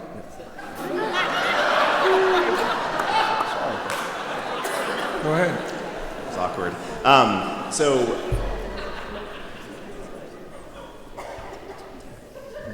Is this resolution aspirational, or does it carry weight in other areas in terms of consequences for clergy or laity who intend to disaffiliate? Repeat that one more time. Is this resolution aspirational, or does it carry the weight of consequences for clergy or laity who intend to disaffiliate, as that's been defined in the kind of gray area you spoke about? I'd say it speaks directly to laity and clergy who intend to disaffiliate. It's not aspirational. Thank you. Microphone 2. Microphone 1. Bob Williams, clergy at College Mound. As I read this, it seems like this is really geared towards disaffiliations, correct? Is that the intent of this? It's geared toward, because this was adopted in 2022. And Paul, do you have a question? my question is... Or are you going to support the motion? I'm against this resolution, Okay, but all right. I want to ask, we've just disaffiliated some churches. Are there any other churches disaffiliating? I mean, this sunsets in 2020, at the end of this year. Are there any churches disaffiliating beyond this point? I'm going to refer to the trustee chair. Chris?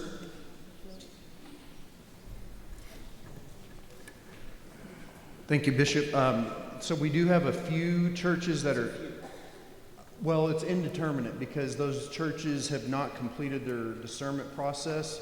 But as the trustees, we cannot close out prematurely what the Book of Discipline requires to be open through the end of this year. So we cannot say, I say a few because there may be a couple and there may be a few that pipe up. We don't know. With that said, I think it does directly, though, speak into the future. So no matter what happens in the future, we commit to operating as a conference of fiduciary responsibility to the United Methodist Church, and we do not allow a tacit endorsement of people blowing up our churches. Sorry about the inflammatory language. That was not appropriate, but... All right. I'm speaking against this resolution because I think this is going to grow beyond disaffiliation. I think it's going to lead to pastors being afraid to voice dissent on issues going forward because this will grow.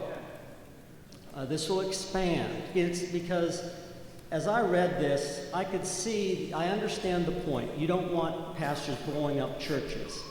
I didn't blow up College Mound, for example, but I understand that. But I think going forward, if this is not only in effect now, but aspirational in the future, I think this is going to be very dangerous because it's going to stifle conversation, it's going to stifle dissent, and people are going to be singled out for not being exercising integrity and ethics within the conference if they simply voice a concern or are against something. That's my concern about this resolution, is this will have future implications that are not going to be good for this annual conference. So I would request to vote against this. All right, that's one speech against. We have 2 speeches in favor and 1 speech against. Microphone 2. Pastor Will Atwood of FUMC Bells and Tom Bean, and I have a potentially, I guess, a request for amendment for this resolution. All right. That as I read the resolution, as everyone has shared so far, it seems like it comes from a clergy perspective, that we're calling for integrity of clergy. But for my church that went through the disaffiliation process, it is not. It was instigated by these small few that are members, and as a person who stood before me here at this microphone, is it actually... So before you go into your speech, what is your amendment? What do you want to, what do you amend? That we make it either discipline or chargeable offense for membership. I'm going to rule that out of order because this body does not have the authority to make it a chargeable offense. Okay. And then for clarification, to make it actionable for members that are toxic to the church, to the United Methodist Church. There's language in the discipline that handles that matter already that I think that would fall under. So I want to rule that out of order also. Thank you, Bishop. All right, thank you. Okay. Bishop? Yes.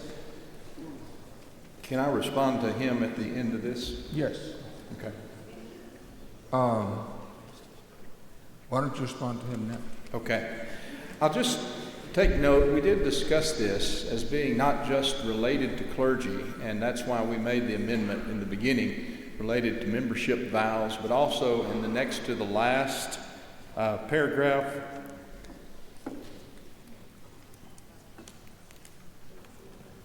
Am I in the right place? Yeah. Yeah, this one's circled.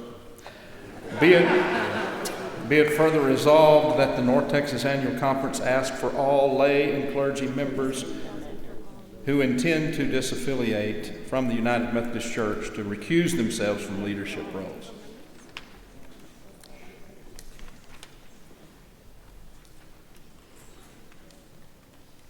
All right.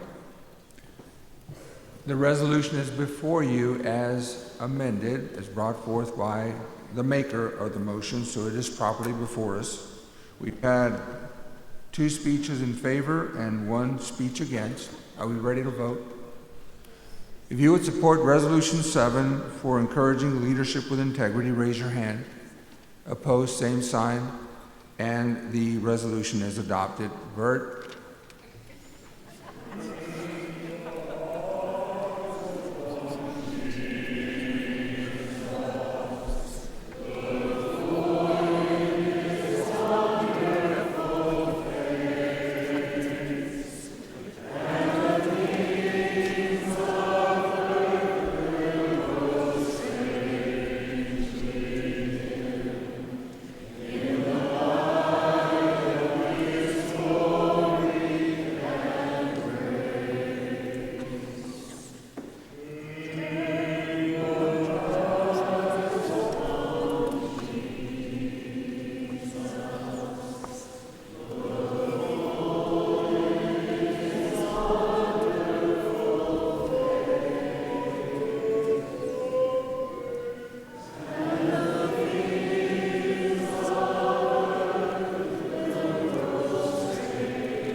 Thank you.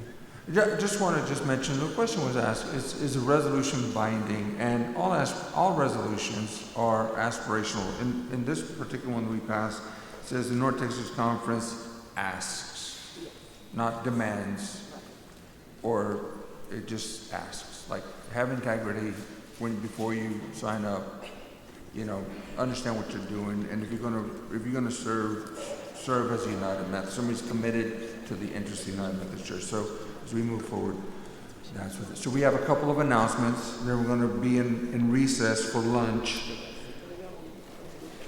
And then we have a prayer. Am I missing something?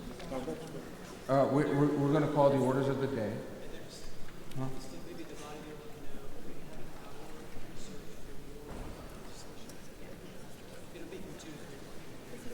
Okay, let me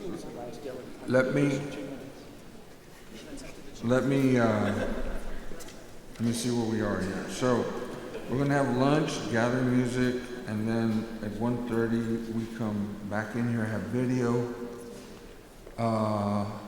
and then we have clergy spouse report, young people and adult agency report, remaining business at 2 o'clock.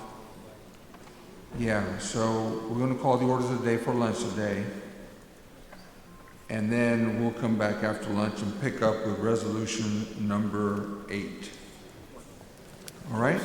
So close.